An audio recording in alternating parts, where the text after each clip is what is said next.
ಯತಿ ಹರಿರಿಚಿಂತ್ಯ ಸರ್ವದೇವೈಕವಂದ್ಯಗಾ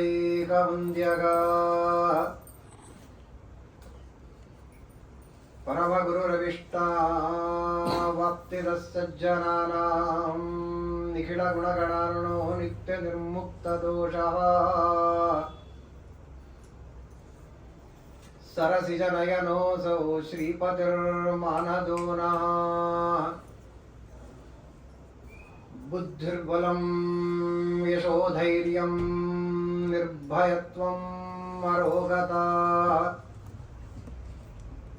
ಅಜಾಡ್ಯಂ ವಕ್ಪಟುತ್ವಂ ಚ ಹನುಮತ್ಸ್ಮರಣಾತ್ ಭವೇತ್ ಭವತಿ ಯದನುಭಾವಾತ್ ಈಡಮೂಕೋऽಪಿ ವಾಗ್ಮೀ ಜಡಮತಿರಪಿ ಜಂತುರ್ಜಾಯತೆ ಪ್ರಾಜ್ಞಮೌಲಿಃ सकलवचनचेतो देवता भारती सा मम वचसि निधत्तां सन्निधिं मानसे च मिथ्यासिद्धान्तदुद्ध्वान्तविद्वंसनविचक्षणः जयतीर्थक्यतरणिर्भासतं नो हृदम्बरे सत्याविघ्नकराब्जोत्थान् पञ्चाशद्वर्षपूजकान् सत्यप्रमोदतीर्थार्यान् नौविन्यायसुधारतान् दासवर्यं दयायुक्तं दूरीकृतदुराशिषं हरिकथामृतवक्तारं जगन्नाथगुरुं भजे अस्मद्गुरुसमारम्भां टीकाकृत्पादमध्यमां श्रीमदाचार्यपर्यन्तां वन्दे गुरुपरम्पराम् स्वस्तिस्तु सदां अखिलसन्मङ्गलानि भवन्तु श्लोकैकश्रवणपठनमात्रेण वक्तुश्च श्रोतॄणां निखिलकलिकतकल्मषापनोदनपटुतरे धर्माद्यखिलपुरुषार्थसाधनीभूते विविधसच्छास्त्रे परतरतत्त्ववर्णनं हरिः ओम् ಹರಿಕಥಾಮೃತಸಾರ ಗುರುಗಳ ಕರುಣದಿಂದ ಪನಿತು ಬೇಡುವೆ ಪರಮ ಭಗವದ್ಭಕ್ತರಿದನಾದರದಿ ಕೇಳುವುದು ಈ ಸಮಸ್ತ ಜಗತ್ತಿನೊಳಗೆ ಆಕಾಶದೊಳಗೆ ಇರುತಿಪ್ಪ ವ್ಯಾಪ್ತ ಆವೇಶನು ಅವತಾರ ಅಂತರಾತ್ಮಕನಾಗಿ ಪರಮಾತ್ಮ ನಾಶರಹಿತ ಜಗತ್ತಿನೊಳಗೆ ಅವಕಾಶದನು ತಾನಾಗಿ ಯೋಗೀಶ ಆಶಯ ಸ್ಥಿತ ತನ್ನೊಳಗೆ ಎಲ್ಲರನ್ನು ಇಂಬಿಟ್ಟು ಸಲಹುವನೋ. ಮತ್ತೊಂದು ಸುಂದರವಾದ ನುಡಿ. ಹರಿಕಥಾಮೃತ ಸಾರವಾದ ಕಾರಣ ಭಗವಂತನ ಸ್ವರೂಪವನ್ನ ಅವನ ಮಹಿಮೆಯನ್ನೇ ಹೆಚ್ಚಿನದಾಗಿ ಕೊಂಡಾಡಿದ್ದಾರೆ ಮಹಾನುಭಾವರಾದ ಜಗನ್ನಾಥದಾಸರು. ಈ ಒಂದು ನುಡಿಯಲ್ಲಿ ಮತ್ತೆ ಭಗವತ್ ಸ್ವರೂಪವನ್ನ ನಮಗೆ ತಿಳಿಸಿಕೊಡ್ತಾ ಇದ್ದಾರೆ. ದೇವರು ಅಂದ್ರೆ ಏನು? ಈ ಸಮಸ್ತ ಜಗತ್ತಿನೊಳಗೆ ಆಕಾಶದೊಳಗೆ ಇರುತಿಪ್ಪ ವ್ಯಾಪ್ತ. ದೇವರು ಎಲ್ಲ ಕಡೆ ದೇವರು ವ್ಯಾಪ್ತನಾಗಿದ್ದಾನೆ ಅಂತ ಶಾಸ್ತ್ರ ಹೇಳುತ್ತೆ. ಹಿ ಈಸ್ ಆಮ್ನಿ ಪ್ರೆಸೆಂಟ್ ಅಂತ ಅರ್ಥ. ದೇವರು ಎಲ್ಲ ಕಡೆಗೆ ವ್ಯಾಪ್ತನಾಗಿದ್ದಾನೆ ಅಂದ್ರೆ ಏನು? ಹೇಗೆ ವ್ಯಾಪ್ತನಾಗಿದ್ದಾನೆ ಅದನ್ನ ಜಗನ್ನಾಥದಾಸರು ನಮಗಿಲ್ಲಿ ತಿಳಿಸಿಕೊಡ್ತಾರೆ. ಮೊದಲು ಸರ್ವತ್ರ ದೇವರಿದ್ದಾನೆ ಅಂತ ನಾವು ಅಂತೀವಿ. ಅಂದ್ರೆ ವ್ಯಾಪ್ತಿ, ಹಿಸ್ ಪ್ರೆಸೆನ್ಸ್ ಅಂತ ಏನಂತೀವಲ್ಲ, ಆಮ್ನಿ ಪ್ರೆಸೆನ್ಸ್ ಅಂತ ಏನಂತೀವಿ. ತಾರತಮ್ಯದಲ್ಲಿ ಮೇಲೆ ಹೋಗ್ತಾ ಹೋಗ್ತಾ ಹೋಗ್ತಾ ಅವರವರ ವ್ಯಾಪ್ತಿ ಅನ್ನುವುದು ಜಾಸ್ತಿ. ಹಾಗಾಗಿ ದೇವತೆಗಳ ವ್ಯಾಪ್ತಿ ಇದೆ, ಅಲ್ಲಿ ತಾರತಮ್ಯ ಇದೆ.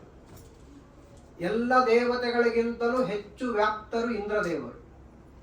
ಇಂದ್ರದೇವರಿಗಿಂತ ವ್ಯಾಪ್ತರಾದವರು ಗರುಡಶೇಷ ರುದ್ರಾದಿಗಳು. ಅವರಿಗಿಂತ ವ್ಯಾಪ್ತರಾದವರು ಭಾರತೀ ರಮಣರಾಗಿರ್ತಕ್ಕಂಥವರು. ಅವರಿಗಿಂತ ವ್ಯಾಪ್ತರಾಗಿರ್ತಕ್ಕಂಥದ್ದು ಲಕ್ಷ್ಮೀದೇವಿ. ಲಕ್ಷ್ಮೀದೇವಿಗಿಂತಲೂ ವ್ಯಾಪ್ತನಾದವರು ಪರಮಾತ್ಮ. ಹಾಗಾದರೆ ಅವನ ವ್ಯಾಪ್ತತ್ವದಲ್ಲಿ ಅಲ್ಟಿಮೇಟ್ ಅಂದ್ರೆ ದೇವರು. ಅದನ್ನ ಇಷ್ಟು ಸುಂದರವಾಗಿ ಇಲ್ಲಿ ಹೇಳ್ತಾರಂದ್ರೆ, ಈ ಸಮಸ್ತ ಜಗತ್ತಿನೊಳಗೆ ಅಂತ ಶಬ್ದ. ಜಗತ್ತು ಅಂತ ನಾವು ತೆಗೆದುಕೊಂಡಾಗ ಸಮಗ್ರವಾದ ಬ್ರಹ್ಮಾಂಡ ಅಂತ ಅರ್ಥ. ಆ ಬ್ರಹ್ಮಾಂಡವನ್ನು ತೆಗೆದುಕೊಳ್ಳಬೇಕಾದ್ರೆ ಬ್ರಹ್ಮಾಂಡದ ಹೊರಗಡೆ ನವಾವರಣಗಳಿವೆ. ಆ ನವಾವರಣಗಳನ್ನ ಸೇರಿಸಿ ಬ್ರಹ್ಮಾಂಡ ಅಂತ. ಈ ಜಗತ್ತಿನೊಳಗೆ ಅಂದ್ರೆ ಅಷ್ಟರ್ಥ. ಬ್ರಹ್ಮಾಂಡ ಇದೆ. ಎಷ್ಟಿದೆ ಅಂದ್ರೆ 50 ಕೋಟಿ ಯೋಜನ ವಿಸ್ತೀರ್ಣವಾಗಿದೆ. ಒಂದು ಬಾಲ್ ತರ ಇದೆ ಇದು. ಅದಕ್ಕೆ ಹೊರಗಡೆ ಒಂದು ಬಾಲ್ ಒಳಗೆ ಇನ್ನೊಂದು ಬಾಲ್, ಅದರೊಳಗೆ ಇನ್ನೊಂದು ಬಾಲ್ ಇರ್ತಾವಿಲ್ಲ.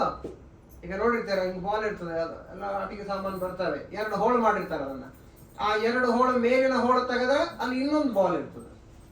ಆ ಬಾಲ್ನ ತೆಗೆದು ಅದನ್ನು 2 ಹೋಳು ಮಾಡಿ ತೆಂಗಿನಕಾಯಿ ಹೊಡಿತೇವಲ್ಲ, ಆಗ ಮೇಲಿನ ತೆಗೆದ್ರೆ ಅದ್ರೊಳಗೆ ಇನ್ನೊಂದು ಬಾಲ್ ಇರ್ತದೆ. ಇದೆಲ್ಲ ಇದು ಕಲ್ಪನೆಗೆ ಬಂತಲ್ಲ. ಒಂದು ಬಾಲ್ ಒಳಗಡೆ ಇನ್ನೊಂದು ಬಾಲ್, ಅದರೊಳಗೆ ಇನ್ನೊಂದು ಬಾಲ್ ಇಟ್ಟರೆ ಹೇಗೆ ಇರ್ತದೋ ಆ ತರಹ ಈ ಜಗತ್ತನ್ನತಕ್ಕಂಥದ್ದು ವಿಚಾರ. 50 ಕೋಟಿ ವಿಸ್ತೀರ್ಣವಾಗಿರತಕ್ಕಂತಹ ಒಂದು ಬೌಲ್ ಇದ್ದ ಹಾಗೆ ಸಮಗ್ರವಾಗಿರತಕ್ಕಂಥ ಭೂಗೋಳ ಖಗೋಳಗಳಿವೆ, ಅಂಡೋದಕ ಸೇರಿ. ಅದರ ಹೊರಗಡೆ ಏನಿದೆ ಅಂದ್ರೆ ಬ್ರಹ್ಮಾಂಡದ ಖರ್ಪರ ಇದೆ. ಅಂದ್ರೆ ಚಿಪ್ಪು, ತೆಂಗಿನಕಾಯಿಗೆ ಚಿಪ್ ಇರುತ್ತಲ್ಲ, ಆ ಚಿಪ್ಪು ಚಿಕ್ಕದಿರುತ್ತೆ. ಇಲ್ಲಿ ಆ ಕೊಬ್ಬರಿ ಇರುತ್ತಲ್ಲ, ಕೊಬ್ಬರಿ ಸಮೇತ ನೀವು ತಗೊಂಡ್ಕೊಂಡು ಅಷ್ಟು ದಪ್ಪನಾಗಿರ್ತಕ್ಕಂಥ ಚಿಪ್ ಅಂತ ನಾವು ತಿಳ್ಕೊಂಡ್ರೆ ಅದೇನದು ಬ್ರಹ್ಮಾಂಡದ ಖರ್ಪರ ಅಂತ ಕರೀತಾರೆ ಅದನ್ನ. ಅದು ಪೃಥ್ವಿ ತತ್ವ. ಬ್ರಹ್ಮಾಂಡದ ಖರ್ಪರ ಏನಿದಲ್ಲ ಅದೇ ಪೃಥ್ವಿ ತತ್ವ. ಈ ಕಡೆ 25 ಕೋಟಿ ಯೋಜನ, ಈ ಕಡೆ 25 ಕೋಟಿ ಯೋಜನ. ಒಟ್ಟಾರೆ ಏನಾಯ್ತು ಅಂದ್ರೆ ಆ ಬ್ರಹ್ಮಾಂಡದ ಖರ್ಪರ ಸೇರಿದ್ರೆ ಒಂದು 100 ಕೋಟಿ ಯೋಜನ ಆಗ್ತದೆ. ಹಾಗಾದ್ರೆ ತೆಂಗಿನಕಾಯಿಯನ್ನು ನಾವು ಕಲ್ಪನೆ ಮಾಡಿಕೊಂಡ್ರೆ ಆ ತೆಂಗಿನಕಾಯಿ ಒಳಗಡೆ ಕೊಬ್ಬರಿ ಎಷ್ಟು ದಪ್ಪ ಇರುತ್ತೋ ಅಷ್ಟು ದಪ್ಪನೇ ಚಿಪ್ ಇದೆ ಅಂತ ಹೇಳಿ, ಅದು ಹೊಡಿತೀವಲ್ಲ ನಾವು, ಆ ಚಿಪ್ಪೆ ಅಷ್ಟು ದಪ್ಪ ಇದೆ ಅಂತ ನಾವು ಕಲ್ಪನೆ ಮಾಡಿಕೊಂಡ್ರೆ ಒಳಗಡೆ ಹೊಲ ಇರ್ತಲ್ಲ, ನೀರು ಇರ್ತದೆ ತಾನೇ ಅಲ್ಲಿ. ತೆಂಗಿನಕಾಯಿಗೆ 2 ಭಾಗ ಮಾಡಿ ಮೇಲಿನ ತೆಗೆದ್ರೆ ಕೆಳಗಡೆ ನೋಡಿದ್ರೆ ನೀರು ಇರುತ್ತೆ ಒಳಗಡೆ. ಅದು ಅಂಡೋದಕ. ಅಂಡದ ಒಳಗಿರುವ ಉದಕ ಅಂದ್ರೆ ನೀರು, ಅಂಡೋದಕ ಅಂತ ಹೆಸರು. ಅದಕ್ಕಿಷ್ಟು ದಪ್ಪ ಕೊಬ್ಬರಿ ಸಮೇತ ತೆಗೆದುಕೊಂಡ್ರೆ ಅದು ಬ್ರಹ್ಮಾಂಡದ ಖರ್ಪರ ಅಂತ ಕರೀತಾರೆ. ಇಷ್ಟು ಸೇರಿದ್ರೆ ಎಷ್ಟಿದ್ದು 100 ಕೋಟಿ ಯೋಜನ ಆಯ್ತು. ಹೊರಗಡೆ ಏನಿದೆ? ನೀರಿದೆ. ಹೊರಗಡೆ ಏನಿದೆ? ನೀರಿದೆ. ಆ ನೀರು ಎಷ್ಟಿದೆ ಅಂದ್ರೆ ನೀರಿನ ಒಳಗಡೆ ಒಂದು ಬಾಲ್ ಅನ್ನ ಮುಳುಗಿಸಿದ್ರೆ ಹಾಗೆ ಹೊರಗಡೆ ನೀರಿದೆ. ಆ ನೀರು ಎಷ್ಟಿದೆ ಅಂತಂದ್ರೆ ಇದು 100 ಕೋಟಿ ಅಂತಿದ್ರೆ ಅದರ 10 ಟೈಮ್ಸ್ ಇದೆ ಅದು. ಇದು 100 ಕೋಟಿ ಯೋಜನ ವಿಸ್ತೀರ್ಣ ಆದ್ರೆ ಅದರ 10 ಪಟ್ಟು ಇಂಟು 10 ರೇಸ್ ಟು 10 ಮತ್ತೊಂದು ದೊಡ್ಡದಾದ ಚರ್ಚೆ ಇದೆ. ಹಾಗಾದ್ರೆ ಏನಾಯ್ತು, ಇದರ 10 ಪಟ್ಟು ನೀರಿದೆ ಹೊರಗಡೆ. ನೀರಿನ ಆವರಕ ಇದೆ. ಆ ನೀರಿನ ಆವರಕದ ಹೊರಗೆ ಏನಿದೆ ಅಂದ್ರೆ ಅಗ್ನಿ ತತ್ವ ಇದೆ. ಅದು ನೀರೆಷ್ಟಿದೆ ಅದರ 10 ಪಟ್ಟು 10 ಟೈಮ್ಸ್ ಆಗಿರತಕ್ಕಂಥದ್ದು ಅಗ್ನಿ ಇದೆ. ನೋಡಿ ಹೇಗಿದೆ ಇದು. ಅದರ ಹೊರಗಡೆ ಏನಿದೆ? ಅದರ ಹೊರಗಡೆ ಇರತಕ್ಕಂಥದ್ದು ವಾಯು ತತ್ವ. ಅದು ಅದರಕ್ಕಿಂತ 10 ಪಟ್ಟಿದೆ. ಅದರ ಹೊರಗಡೆ ಏನಿದೆ ಅಂದ್ರೆ ಆಕಾಶ ತತ್ವ. ಆಕಾಶ ಅಂದ್ರೆ ಯಾವುದಿದು? ಆಕಾಶ ಭೂತಾಕಾಶ. ಅರ್ಥ ಆಯ್ತಲ್ಲ? ಸೃಷ್ಟಿಯಾದ ಆಕಾಶ, ಪಂಚಭೂತಗಳಲ್ಲಿ ಒಂದಾದ ಆಕಾಶ ಏನಿದೆ, ಆ ಆಕಾಶ ಎಷ್ಟಿದೆ, ಆ ವಾಯು ತತ್ವ ಎಷ್ಟಿದೆಯೋ ಅದಕ್ಕಿಂತಲೂ 10 ಪಟ್ಟಿದೆ. ಗೊತ್ತಾಯ್ತಲ್ಲ? ಪಂಚಭೂತಗಳ ಆವರಣಗಳಿವೆಲ್ಲ. ಹಾಗೆ ಒಟ್ಟು 9 ಆವರಣಗಳಿವೆ. ಅಹಂಕಾರ ತತ್ವ, ಆಮೇಲೆ ಮಹತ್ತತ್ವಾದಿಗಳಿವೆ. ಈ 9 ವಿಧವಾದ ಆವರಕಗಳಿಂದ ಕೂಡಿದ ಬ್ರಹ್ಮಾಂಡದ ಒಳಗೆ ಅಂತ ಅರ್ಥ. ಈ ಸಮಸ್ತ ಜಗತ್ತಿನೊಳಗೆ ಅಂದ್ರೆ ಅಷ್ಟರ್ಥ. ಅಂದ್ರೆ ತತ್ವಾಭಿಮಾನಿ ದೇವತೆಗಳು, ಪ್ರಧಾನವಾದ ತತ್ವಗಳು ಅಂತೇನವೆ 24 ತತ್ವಗಳು. ಆ ತತ್ವಾಭಿಮಾನಿ ದೇವತೆಗಳು ಬ್ರಹ್ಮಾಂಡದ ಹೊರಗಿರ್ತಾರೆ. ಕಲ್ಪನೆ ಬರ್ತಾ ಇದೆಯಾ? ಬ್ರಹ್ಮಾಂಡದ ಹೊರಗಡೆ ಅವರವರ ತತ್ವಗಳೇನು ಆವರಕವಾಗಿವೆ. ಜಲತತ್ವ ವರುಣಾಭಿಮಾನಿಯಾಗಿದ್ದಾನೆ, ಅವೆಲ್ಲ ಏನಿದ್ದಾರೆ ಅವರೆಲ್ಲರೂ ಬ್ರಹ್ಮಾಂಡದ ಹೊರಗಿದ್ದಾರೆ ಮೂಲ ರೂಪದಿಂದ. ಅದರದ್ದೇ ಒಂದು ಪ್ರಧಾನವಾದ ಅಂಶ ಬ್ರಹ್ಮಾಂಡದ ಒಳಗಿರುತ್ತದೆ. ಇಂದ್ರದೇವರಿದ್ದಾರೆ. ಆ ಇಂದ್ರದೇವರಿದ್ದಾರೆ ಸ್ವರ್ಗಲೋಕದಲ್ಲಿ, ಅದು ಪ್ರಧಾನವಾದ ಅಂಶ. ಆ ಇಂದ್ರದೇವರ ಅಂಶನಾಗಿ ಹುಟ್ಟತಕ್ಕಂಥವನು ಅರ್ಜುನ. ಅರ್ಥ ಆಯ್ತಾ? ಅದೇ ಅಷ್ಟೇ ಅಲ್ಲ, ಒಂದೇ ಸಲಕ್ಕೆ ಬೇರೆ ಬೇರೆ ರೂಪದಿಂದ ಅವತಾರ ಮಾಡ್ತಾರೆ ದೇವತೆಗಳು. ಅಷ್ಟಲ್ಲದೆ ನಮ್ಮ ದೇಹದ ಒಳಗಡೆ ತತ್ವಾಭಿಮಾನಿ ದೇವತೆಗಳಾಗಿರ್ತಾರೆ. ಅದಕ್ಕೆ ನಾನು ಇನ್ನು ಹೇಳಿದ್ದು, ದೇವತೆಗಳನ್ನು ಸಾಮಾನ್ಯ ತಿಳ್ಕೋಬೇಡಿ. ನಮ್ಮ ಹಾಗೆ ಗಂಡು ಹೆಣ್ಣು ಅಂತಕ್ಕಂಥದ್ದು ಕಲ್ಪನೆ ಮಾಡ್ಕೋಬೇಡಿ. ನಮ್ಮ ಹಾಗೆ ಅವರಿಗೆ ಕಾಮಕ್ರೋಧಾದಿಗಳಿವೆ ಅಂತ ಸರ್ವಥಾ ಕನಸಿನಲ್ಲಿ ಚಿಂತನೆ ಮಾಡಬೇಡ್ರಿ. ಅಷ್ಟಲ್ಲದೆ ಅಣುಗಳಲ್ಲಿ ಕಣಗಳಲ್ಲಿ ವ್ಯಾಪ್ತರಾಗಿದ್ದಾರೆ ದೇವತೆಗಳು. ದೇವರು ಮಾತ್ರ ವ್ಯಾಪ್ತ ಅಂತ ತಿಳ್ಕೋಬೇಡಿ. ಈ ದೇವತೆಗಳೇ ವ್ಯಾಪ್ತರಾಗಿದ್ದಾರೆ, ಎಲ್ಲ ಕಡೆ ಇದ್ದಾರೆ ದೇವತೆಗಳು. ಅತ್ಯದ್ಭುತ ಇದೆಲ್ಲ. ಆ ದೇವತೆಗಳ ಮೇಲೆ ಓಡಾಡ್ತೇವೆ ನಾವು. ಹೇಗೆ ಮಗು ತಂದೆ ತಾಯಿಗಳ ಮೇಲೆ ತುಳಿತಾ ಇರ್ತದೆ. ತಾತ ಮಲ್ಕೊಂಡಾಗ ಸಣ್ಣ ಮಗು ಆಗಿ, ದೊಡ್ಡವರಲ್ಲ, ಸಣ್ಣ ಮಗು ಏನ್ ಮಾಡ್ತದೆ, ಬೆನ್ ಮೇಲೆ ಓಡಾಡ್ತದೆ, ಅವನ ಮೇಲೆ ಓಡಾಡ್ತಾ ಇರ್ತದೆ ಕೂಸು ಪಾಪ. ಅದೇ ಒಂಥರ ಆಕು ಪ್ರೆಷರ್ ಅಂತ ತಿಳ್ಕೊಂಡ್ಬಿಟ್ಟಿರ್ತಾನೆ ತಾತ.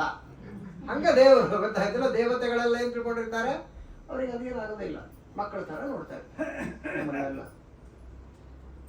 ಇಷ್ಟು ಅಂದ್ರೆ ಹೊರಗಡೆ ಏನು ಆವರಕಗಳಿವೆ ಅಲ್ಲ, ಅಲ್ಲಿಯೂ ವ್ಯಾಪ್ತರವರು ದೇವತೆಗಳು.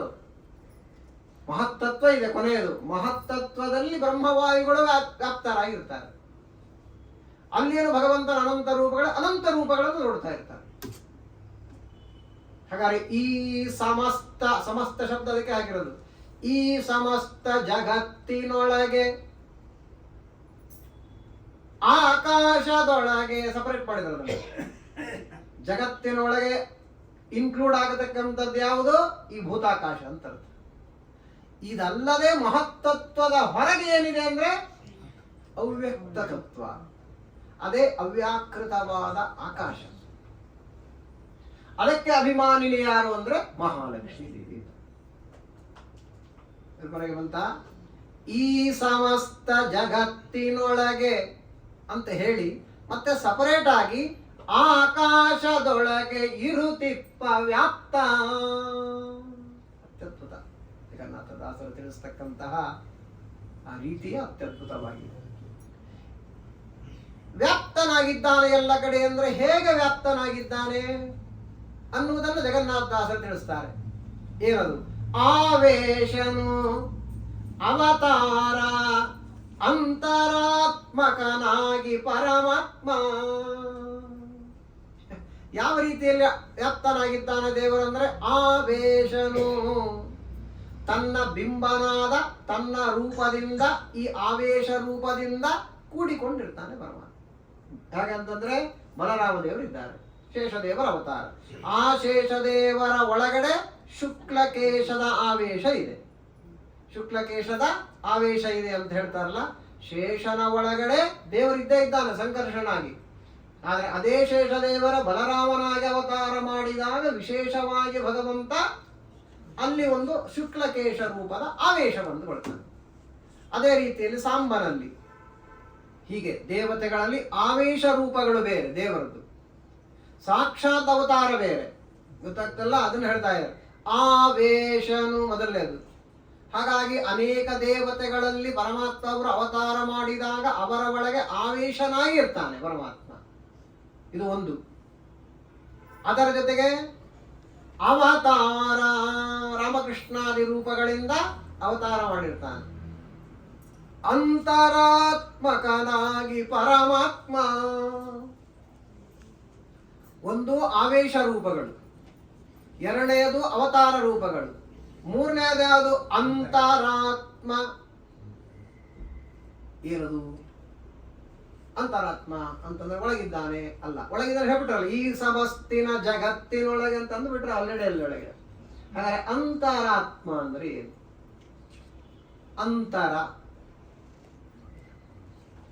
ಅಂತರಾತ್ಮ ಅಂತ ನಾವು ತೆಗೆದುಕೊಂಡಾಗ ಅಂತರ ಅಂದ್ರೆ ಗ್ಯಾಪ್ ಅಂತ. ಗ್ಯಾಪೇ ಇಲ್ಲದ ಹಾಗಿದ್ದಾನೆ ದೇವರು ಅಂತ ಕಲ್ಪನೆಗೆ ಬಂತ. ಇಲ್ಲಿ ಬಹಳ ವಿಷಯಗಳಿವೆ. ಒಳಗಿಡದ ಹಾಗೆಲ್ಲ ನಮ್ ಕೆಪಾಸಿಟಿ ಎಷ್ಟಿರ್ತದೋ ಅಷ್ಟು ಒಳಗೆ ಕರ್ಕೊಂಡು ಹೋಗ್ತಾ ಇರ್ತದೆ ಶಾಸ್ತ್ರ. ಮೇಲ್ನೋಟಕ್ಕೆ ಏನಿರ್ತದೆ ಅಷ್ಟೇ ಕೆಲವರು ಅರ್ಥ ಮಾಡ್ಕೊಂತಾರೆ. ನೋಡಿ ಏನ್ ಹೇಳ್ಬಿಟ್ರು, ಆವೇಶ ರೂಪದಲ್ಲಿ ಇದ್ದಾನೆ, ಅವತಾರ ರೂಪದಲ್ಲಿ ಇದ್ದಾನೆ, ಅಂತರಾತ್ಮನಾಗಿ ದೇವರಿದ್ದಾನೆ. ಎಷ್ಟು ಹೇಳಿ ಮುಂದೆ ಹೋಗ್ಬಿಟ್ರೆ ಆರಾಮಿರ್ತದೆ, ಮುಗದೆ ಹೋಗ್ತದೆ ನಾಳೆಗೆ. ಹಂಗಿಲ್ಲ ಇದು. ಇಲ್ಲಿ ಏನು ಸೂಕ್ಷ್ಮ ಏನು ಜಗನ್ನಾಥದಾಸರು ತಿಳಿಸ್ತಾ, ಇಲ್ಲಿ ವ್ಯಾಪ್ತಿ ತಿಳಿಸ್ಲಕ್ಕೆ ಹೊರಟಿದ್ದಾರೆ ತಾನೆ. ಬೇರೆ ಬೇರೆ ರೂಪಗಳಿಂದ ಈ ಜಗತ್ತಲ್ಲಿ ತುಂಬಿದ್ದಾನೆ ಅಲ್ಲ. ಆವೇಶ ರೂಪ ಏನದಲ್ಲ, ಶುಕ್ಲಕೇಶ ಆವೇಶ, ಆವೇಶ ರೂಪವೂ ಎಲ್ಲ ಕಡೆ ವ್ಯಾಪ್ತವಾಗಿದೆ. ಇದು ಸೂಕ್ಷ್ಮ. ಅರ್ಥ ಆಗ್ತಾ ಇದೆಯಾ? ಅವತಾರ, ರಾಮಕೃಷ್ಣಾದಿ ಅವತಾರ ಮಾಡಿದ್ದಾನೆ ತಾನೆ. ಒಂದು ಕೃಷ್ಣ ಅನ್ನುವ ಅವತಾರ ಏನಿದೆ ಅದು ಸರ್ವತ್ರ ವ್ಯಾಪ್ತ. ಇದು ಬಹಳ ಮುಖ್ಯ. ಆಗ್ತಾ ಇದೆಯಾ? ಒಂದು ಕೃಷ್ಣ ಅನ್ನುವ ರೂಪವೇ ಅದು ಸರ್ವತ್ರ ವ್ಯಾಪ್ತ. ಸರ್ವತ್ರ ಅಂದ್ರೆ ಈ ಸಮಸ್ತ ಜಗತ್ತಿನೊಳಗೆ, ಆಕಾಶದೊಳಗೆ, ಅದನ್ನ ಇದಿಷ್ಟು ಹಚ್ಕೋಬೇಕು. ದೇವರ ಒಂದೊಂದು ರೂಪವೂ ಸರ್ವತ್ರ ವ್ಯಾಪ್ತ. ಅರ್ಥ ಆಗ್ತಾ ಇದೆಯಾ? ಅನೇಕ ರೂಪಗಳಿಂದ ಎಲ್ಲ ಕಡೆ ತುಂಬಿಕೊಂಡಿದ್ದಾನೆ ಹಂಗಲ್ಲ, ಒಂದೊಂದು ರೂಪದಿಂದಲೇ ಎಲ್ಲ ಕಡೆ ತುಂಬಿಕೊಂಡಿದ್ದಾನೆ. ಆದರೂ ಬೇರೆ ಬೇರೆ ರೂಪಗಳಿಂದಿದ್ದಾನೆ. ದೇವರ ರೂಪ ಅರ್ಥನೇ ಆಗುದಿಲ್ಲ ದೇವರು. ಅರ್ಥ ಆಯ್ತಾ ಅಂದ್ರೆ ಹೂ ಅಂದ್ರೆ ಹೋಯ್ತು, ಅರ್ಥ ಆಯ್ತಿಲ್ಲ. ಅರ್ಥ ಆಗಿಲ್ಲ ಅಂದ್ರೆ ದೇವರ ಮಹಿಮಾ. ಅರ್ಥ ಆಯ್ತಿಲ್ಲ. ಅಚಿಂತ್ಯ ಅದ್ಭುತ ದೇವರು, ಅಚಿಂತ್ಯ. ನೋಡಿದ್ರ ನಮ್ ತಲೆ ಎಟಕೊಲ್ಲ ಅವನು, ಅದಕ್ಕೆ ಬಿಟ್ಬಿಟ್ಟು ವಿಚಾರ. ಹಂಗೂ ಅಲ್ಲ, ಮತ್ತೆ ನಮ್ ಯೋಗ್ಯತಾನುಸಾರವಾಗಿ ತಿಳಿತಾನೆ. ಅದೇ ಮಜಾ ದೇವರದು. ನಿನ್ನ ಯೋಗ್ಯತಾನುಸಾರವಾಗಿ ತಿಳಿತಾನೆ. ಲಕ್ಷ್ಮಿ ಏನಿದ್ದಾಳೆ ಅವಳ ಯೋಗ್ಯತಾನುಸಾರವಾಗಿ ಅವಳಿಗೆ ತಿಳಿತಾನೆ, ಅವಳನ್ನು ಮೀರಿದ್ದಾನೆ. ಲಕ್ಷ್ಮೀ ದೇವಿಗೂ ಪೂರ್ತಿ ಅರ್ಥ ಆಗಿಲ್ಲ ಈ ದೇವರ ಬಗ್ಗೆ. ಅನಾದಿ ಕಾಲದಿಂದ ಇದ್ದಾಳೆ, ನಿರಂತರವಾಗಿ ಪ್ರತ್ಯಕ್ಷವಾಗಿ ಅನಂತ ರೂಪಗಳನ್ನು, ತಾನು ಅನಂತ ರೂಪ ತೆಗೆದುಕೊಂಡು ದೇವರ ಅನಂತವಾದ ಗುಣಗಳನ್ನ ನಿರಂತರವಾಗಿ ಎಣಿಸ್ತಾ ಇರ್ತಾಳೆ. ಪ್ರತ್ಯಕ್ಷ ನೋಡ್ತಾ, ಬರೀ ಎಣಿಸೋದಲ್ಲ, ಪ್ರತ್ಯಕ್ಷ ನೋಡ್ತಾಳೆ ಆ ಗುಣಗಳನ್ನ. ಗುಣಗಳಿಗೆ ಒಂದು ರೂಪ ಇರ್ತದೆ. ಅಷ್ಟಾದರೂ ಹೊಸದಾಗಿ ದೇವರು ಕಾಣ್ತಾನೆ ಲಕ್ಷ್ಮೀ ದೇವಿ. ಏನಪ್ಪ ಇವನ ಅರ್ಥನೇ ಆಗಲ್ಲ ಇವನು ಅಂತ ಅವಳಂತಾಳೆ. ನಾವನ್ನೋದಲ್ಲ, ನಮ್ ಲೆಕ್ಕಕ್ಕೆ ಇಲ್ಲ ನಾವು. ಲಕ್ಷ್ಮೀ ದೇವಿ ಅಂತಾಳೆ. ಏನ್ ಈ ವ್ಯವಸಾಯ ಅದು ಅರ್ಥನೇ ಆಗಲ್ಲ ಇವ. ಹಾಗಿರ್ಬೇಡ ದೇವರಂದ್ರೆ ಊಹೆಗೂ ಸಾಧ್ಯ ಇಲ್ಲ. ಅನಂತ ಗುಣದಿಂದ ಲಘುಮಿಗಿಂತ ಅಧಿಕನು ಪುರಂದರ. ತಾರತಮ್ಯ ಹೇಳುವಾಗ ಲಕ್ಷ್ಮೀ ದೇವಿಗಿಂತ ಎಷ್ಟು ಮೇಲಿದ್ದಾನೆ ದೇವರಂದ್ರೆ ಅನಂತ ಹೇಳ್ಬಿಟ್ರ, ಅಷ್ಟು ಇಷ್ಟು ಹೇಳಿಲ್ಲ. ಅಂದ್ಮೇಲೆ ಯಾವ ಹೈಟಲ್ಲಿ ನಮ್ಮ ದೇವರಿದ್ದಾನೆ ವಿಚಾರ ಮಾಡ್ರಿ. ಅಂತಹ ಸೌಭಾಗ್ಯ ದೇವಿ ಅಂತ ಕರೀತೀರಾ, ಸಂಪತ್ತಿಗೆ ಅಭಿಮಾನಿನಿ ಅಂತಂತೇವೆ. ಅಂತಹ ಲಕ್ಷ್ಮೀ ದೇವಿ ನಮ್ಮ ಪರಮಾತ್ಮನ ಎದುರಿಗೆ ಒಬ್ಬ ಭಿಕ್ಷುಕಳಂತ ನಿಂತಿರ್ತಾಳೆ. ಇದಿಲ್ಲ ಮಾತಾಡಿರಲಿ ಜಗನ್ನಾಥದಾಸರು ಹೇಳೋದಲ್ಲ, ಭಿಕ್ಷುಕಳಂತೆ ಅಂತ ಹೇಳಿದ್ದಾರೆ. ನಮ್ಮ ದೇವರ ಐಶ್ವರ್ಯ ಎಷ್ಟಿದೆ ವಿಚಾರ ಮಾಡಿ. ಲಕ್ಷ್ಮೀ ದೇವಿ ಅಂತ ಅದಕ್ಕೇನಂದ್ರೆ ಜಗನ್ನಾಥ ವಾದಿರಾದರು ನಮ್ಮ ನಾರಾಯಣಗೂ ಈ ರಮ್ಮೆ ಅಲ್ಲೇ ತಾರತಮ್ಯ ತೋರಿಸ್ತಾರೆ. ಆ ಮಾತಿನಲ್ಲೇ ತಾರತಮ್ಯ ತೋರಿಸ್ತಾರೆ. ಹೇಳುವ ಸ್ಟೈಲಲ್ಲೇ ನಮ್ಮ ನಾರಾಯಣಗೂ ಈ ರಮ್ಮೆ ಗಡಿಗೂ ಯಾಕೆ ಹೇಳಿದ್ದಾರೆ? ಅಲ್ಲಿ ವ್ಯತ್ಯಾಸ ಇದೆ ಅಂತ. ದೇವರಿದ್ದಾಗ ಲಕ್ಷ್ಮಿ ಇಲ್ಲ, ತುಂಬಾ ಕೆಳಗಿದ್ದಾಳೆ. ಹಾಗಾದ್ರೆ ಆವೇಶ ರೂಪನೂ ಎಲ್ಲ ಕಡೆ ವ್ಯಾಪ್ತ. ಅದು ಅಷ್ಟು ಸುಲಭ ಇಲ್ಲ ಅರ್ಥ ಮಾಡಿಕೊಳ್ಳುವುದು. ದೇವರು ಕೃಷ್ಣನಾಗೆ ಅವತಾರ ಮಾಡಿದಾಗ ತಾಯಿಯ ತೊಡೆಯಲ್ಲಿ ಮಲ್ಕೊಂಡಿದೆ ಆ ಕೂಸು. ಎಷ್ಟಿದೆ? 1 ವರ್ಷದ ಕೂಸು ಅಷ್ಟೇ. ಅದು 1 ವರ್ಷದ ಕೂಸು ಏನು ತೊಡೆಯಲ್ಲಿ, ತಾಯಿಯ ತೊಡೆಯಲ್ಲಿ ಮಲ್ಕೊಂಡಿದೆ. ಆ ರೂಪ ಎಷ್ಟಿರ್ತದೆ? ಕೂಸು 1 ಅಡಿ ಇರ್ತದೆ ತಾನೆ, ಅಲ್ಲ 1.5 ಅಡಿ ಇರ್ಬೋದು 1 ವರ್ಷದ ಕೂಸು. ಆ ಕೂಸು ಸರ್ವತ್ರ ವ್ಯಾಪ್ತದ. ಕೇವಲ ಅವಳ ತೊಡೆ ಮೇಲಿದೆ ಅಂತ ತಿಳ್ಕೊಬೇಡ್ರಿ, ಅದು ಎಲ್ಲ ಕಡೆ ಇದೆ. ಅದು ಏನರ್ಥ ಆಗ್ತದೆ ನಮಗೆ? ಅದಕ್ಕೆ ಏನ್ ಮಾಡಿದ ದೇವರು? ಆ ಇಡೀ ದೇಹ ಅಲ್ಲ, ಆ ದೇಹದಲ್ಲಿ ಬಾಯಿ. 1 ವರ್ಷದ ಕೂಸಿಗೆ ಬಾಯಿ ಎಷ್ಟಿರ್ತದೆ? ನಮ್ದೇ ಬಾಯಿ ಸಣ್ಣದಿರ್ತದೆ ಅದಲ್ಲ. ದೇಹದಲ್ಲಿರೋ ಅಂಗಾಂಗಗಳಿಗೆ ಕಂಪೇರ್ ಮಾಡಿದ್ರೆ ಬಾಯಿ ಎಷ್ಟಿರ್ತದೆ? 2 ಇಂಚ್ ಇರ್ತದೆ. ಕೂಸಿದ್ದಾಗ ಎಷ್ಟಿರ್ತದೆ? ಆ 1 ಇಂಚು ಬಾಯಿ ಒಳಗೆ ಇಡೀ ಬ್ರಹ್ಮಾಂಡ ತೋರಿಸೋಣ ದೇವರು. ಯಾಕೆ ತೋರಿಸ್ದ? ನಾನು ಸರ್ವತ್ರ ವ್ಯಾಪ್ತ. ನನ್ನೆದುರಿಗೆ ಬ್ರಹ್ಮಾಂಡವು ಚೋಟ. ಅದು ಇದು ಭಗವಂತನ ಮಹಿಮಾ. ಹಂಗಾಗಿ ದೇವರ ಕಥೆಗಳಂದ್ರೆ ಸುಮ್ಮನೆ ಕಥೆ ಅಲ್ಲದು, ಅವನ ದೊಡ್ಡದಾದ ಮಹಿಮಾ. ಹಾಗಾದ್ರೆ ಇಲ್ಲೇನು ಸೂಕ್ಷ್ಮವಾದ ಅಂಶ ಏನು? ಆವೇಶ ಅವತಾರ ಅಂತರಾತ್ಮಕನಾಗಿ ಪರಮಾತ್ಮ ಅಂತ ಹೇಳ್ತಾ ಇದ್ದಲ್ಲ, ಪ್ರತಿಯೊಂದು ಭಗವಂತನ ರೂಪಗಳು ಕೂಡ ಅವು ಸರ್ವತ್ರ ವ್ಯಾಪ್ತವಾಗಿವೆ. ಇದನ್ನು ಜಗನ್ನಾಥದಾಸರು ತಿಳಿಸಕ್ಕೆ ಹೊರಟಿದ್ದಾರೆ ನಮಗೆ.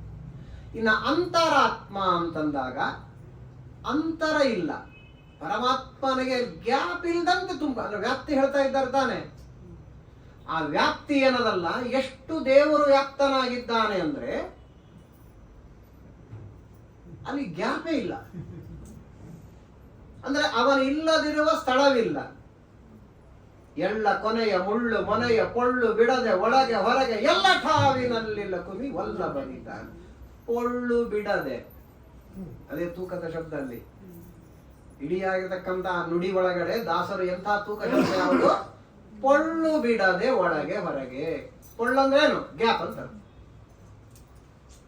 ಹಂಗ್ ತುಂಬ್ಕೊಂಡ್ಬಿಟ್ಟ ನಾವ ದೇವರು. ಸಲ ಹೇಳಿದ್ದು ನನಗೆ ಬೇರೆ ಬಹಳ ವರ್ಷ ಆಯ್ತು, ಕನಸೇ ಇಲ್ಲ. ಹೆಂಗ ಅರ್ಥ ಮಾಡ್ಕೋಬೇಕು? ಉಪನಿಷತ್ತಿನ ಸಾರ ಇವೆಲ್ಲ. ಉಪನಿಷತ್ತಲ್ಲಿ ಏನ್ ಹೇಳ್ತದೆ? ಅನ್ನದ ದೃಷ್ಟಾಂತ ಕೊಟ್ಟಿದ್ದಾರೆ. ಅನ್ನ ಒಂದು ತಪ್ಪೇಲಿ ಒಳಗೆ, ತಪ್ಪೇಲಿ ಅಂದ್ರೆ ಜನ ಗೊತ್ತಿಲ್ಲ, ತಪ್ಪೇಲಿ ಅಂದ್ರೆ ಗೊತ್ತಿಲ್ಲ. ಮತ್ತೆ ಕುಕ್ಕರ್ ಪಕ್ಕರ್ ಎಲ್ಲ ಅನ್ನದ ಪಾತ್ರೆ ತಗೊಂಡ್ಬಿಟ್ಟಿರ್ತಲ್ಲ ಗೋಲೆ. ಅನ್ನದ ಪಾತ್ರೆ ಏನದಲ್ಲ, ಅನ್ನದ ಪಾತ್ರೆ ಒಳಗಡೆ ಅನ್ನ ಆಗಿರುತ್ತೆ. ಅಗಳಾಗಿರ್ತಾನೆ, ಅಗಳು ಒಂದೊಂದು ಅಗಳು ಒಂದೊಂದಕ್ಕೆ ಹತ್ಕೊಂಡ್ಬಿಟ್ಟಿರ್ತದೆ ಅದಲ್ಲ. ಅನ್ನದ ಪಾತ್ರೆ ಒಳಗಡೆ ಒಂದೊಂದು ಅಗಳು ಒಂದೊಂದಕ್ಕೆ ಹತ್ಕೊಂಡಿರ್ತದೆ. ಬೇಡ ಒಂಚೂರು ಉದುರು ಮಾಡಿದ್ದಾರೆ ಅಂತಂದ್ರು ಕೂಡ ಅವೇನು ಒಳಗಡೆ ಅಗಳಿರ್ತಾವಲ್ರಿ, ಒಂದೊಂದು ಅಗಳಿನ ಆಕಾರದಲ್ಲಿ ದೇವರ ರೂಪ ಇರ್ತದೆ. ಅರ್ಥ ಆಗ್ತಾ ಇದೆಯಲ್ಲ? ಆ ಎಲ್ಲ ಅಗಳುಗಳು ಸೇರಿ ಪಾತ್ರ ಯಾವ ಪಾತ್ರ ಗುಂಡಾಗಿದ್ರೆ ಗುಂಡಾಗಿ ನಿಂತಿರ್ತದೆ ಒಳಗಡೆ ಅಗಳು. ಇದು ಯಾವಾಗ ಅರ್ಥ ಆಗ್ತದೆ? ಹೋಟ್ಲಾಗ ಊಟ ಮಾಡಿದ್ರೆ ಅರ್ಥ ಆಗ್ತದೆ. ಬಟ್ಲಿಂಗ್ ಹಾಕ್ಬಿಡ್ತಾರೆ. ಆ ಬಟ್ಲ್ ಶೇಪೇ ಇರ್ತದೆ ಅನ್ನ ಅದಲ್ಲ. ಆ ಬಟ್ಟಲ್ ಶೇಪೇ ಅನ್ನ ಇರ್ತದೆ ಇಲ್ಲ? ನೋಡೆಲ್ಲ ಇರ್ತದೆ. ಅಂದ ಮೇಲೆ ಆ ಬಟ್ಟಲ ಏನಿದೆ ಅಲ್ಲ, ಬಟ್ಟಲ ಆಕಾರದಲ್ಲಿ ದೇವರ ಒಂದು ರೂಪ ಇರ್ತದೆ. ಅರ್ಥ ಆಗ್ತಾ ಇದೆಯಾ? ಬಟ್ಟಲ ಆಕಾರದಲ್ಲಿ ಒಂದು ದೇವರ ರೂಪ, ಅದರೊಳಗೆ ಅಗಳುಗಳವೆ. ಒಂದೊಂದು ಅಗಳುಗಳೇನಿವೆ, ಒಂದೊಂದು ಅಗಳು ಬಿಡಿ ಬಿಡಿ ಬಿಡಿಯಾಗಿ ದೇವರ ರೂಪಗಳು ಸಮಷ್ಟಿಯಾಗಿ ಸೇರಿದ್ರೆ ಬಟ್ಟಲಿನ ಆಕಾರದಲ್ಲಿ ದೇವರ ಒಂದು ರೂಪ. ಇದರ್ಥ ಆಯ್ತಾ? ಈಗ ಒಂದು ಅಗಳು ತಗೊಳ್ರಿ. ಇದೇನು ಕಾನ್ಸೆಪ್ಟ್ ಅರ್ಥ ಆಯ್ತಲ್ಲ ನಿಮಗೆ? ಒಂದು ಅಗಳು ತಗೊಳ್ರಿ. ಒಂದು ಅಗಳು ಏನಿದೆ, ಆ ಒಂದು ಅಗಳು ಯಾವ ಆಕಾರದಲ್ಲಿದೆ, ಆಕಾರದಲ್ಲಿ ದೇವರ ಒಂದು ರೂಪ. ಅದನ್ನ ಡಿವೈಡ್ ಮಾಡ್ತಾ ಹೋಗ್ರಿ, ಏನ್ ಸಿಗತ್ತೆ? ಕಣಗಳು ಸಿಗುತ್ತವೆ. ಕಣಗಳ ಒಳಗಡೆ ಅಣುಗಳಿವೆ, ಅಣುಗಳ ಒಳಗಡೆ ಪರಮಾಣುಗಳಿವೆ, ಪರಮಾಣುವಿನ ಒಳಗಡೆ ಪರಮಾಣುವಿಗಿಂತ ಪರಮಾಣುವಾದ ವಸ್ತುಗಳು, ಎಲೆಕ್ಟ್ರಾನ್ ಇದೆ, ಪ್ರೋಟಾನ್ ಇದೆ, ನ್ಯೂಟ್ರಾನ್ ಇದೆ ಅಂತ ಇವತ್ತು ಆಧುನಿಕ ವಿಜ್ಞಾನ ಹೇಳ್ತಕ್ಕಂಥದ್ದಾಗತ್ತೆ. ಒಟ್ಟಾರೆ ಒಂದು ಅಗಳನ್ನ ನೀವು ತೆಗೆದುಕೊಂಡಾಗ ಒಳಗೇನಿವೆ ಅದನ್ನ ಸಣ್ಣ ಸಣ್ಣ ಸಣ್ಣ ಸಣ್ಣ ಪೀಸ್ ಮಾಡಿದ್ರೆ ಅಗಳನ್ನ ಏನ್ ಸಿಗುತ್ತೆ ನಮಗೆ? ಕಣಗಳು ಸಿಗುತ್ತೆ. ಒಂದೊಂದು ಕಣಗಳು ಯಾವ ಯಾವ ರೂಪದಲ್ಲಿವೆಯೋ ಅಷ್ಟು ಬಿಡಿ ಬಿಡಿಯಾಗಿ ದೇವರ ರೂಪ.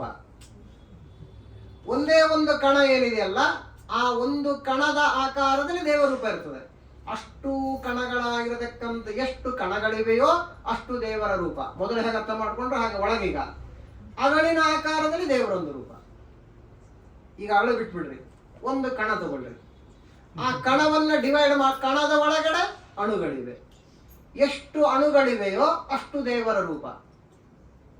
ಒಂದು ಕಣ ಯಾವ ರೂಪದಲ್ಲಿದೆಯೋ ಅಂತ ದೇವರ ಒಂದು ರೂಪ, ಮತ್ತದರೊಳಗಡೆ ಎಷ್ಟು ಅಣುಗಳಿವೆಯೋ ಅಣುಗಳೆಷ್ಟಿವೆ ಅಷ್ಟು ಬಿಡಿ ಬಿಡಿಯಾದ ದೇವರ ರೂಪ.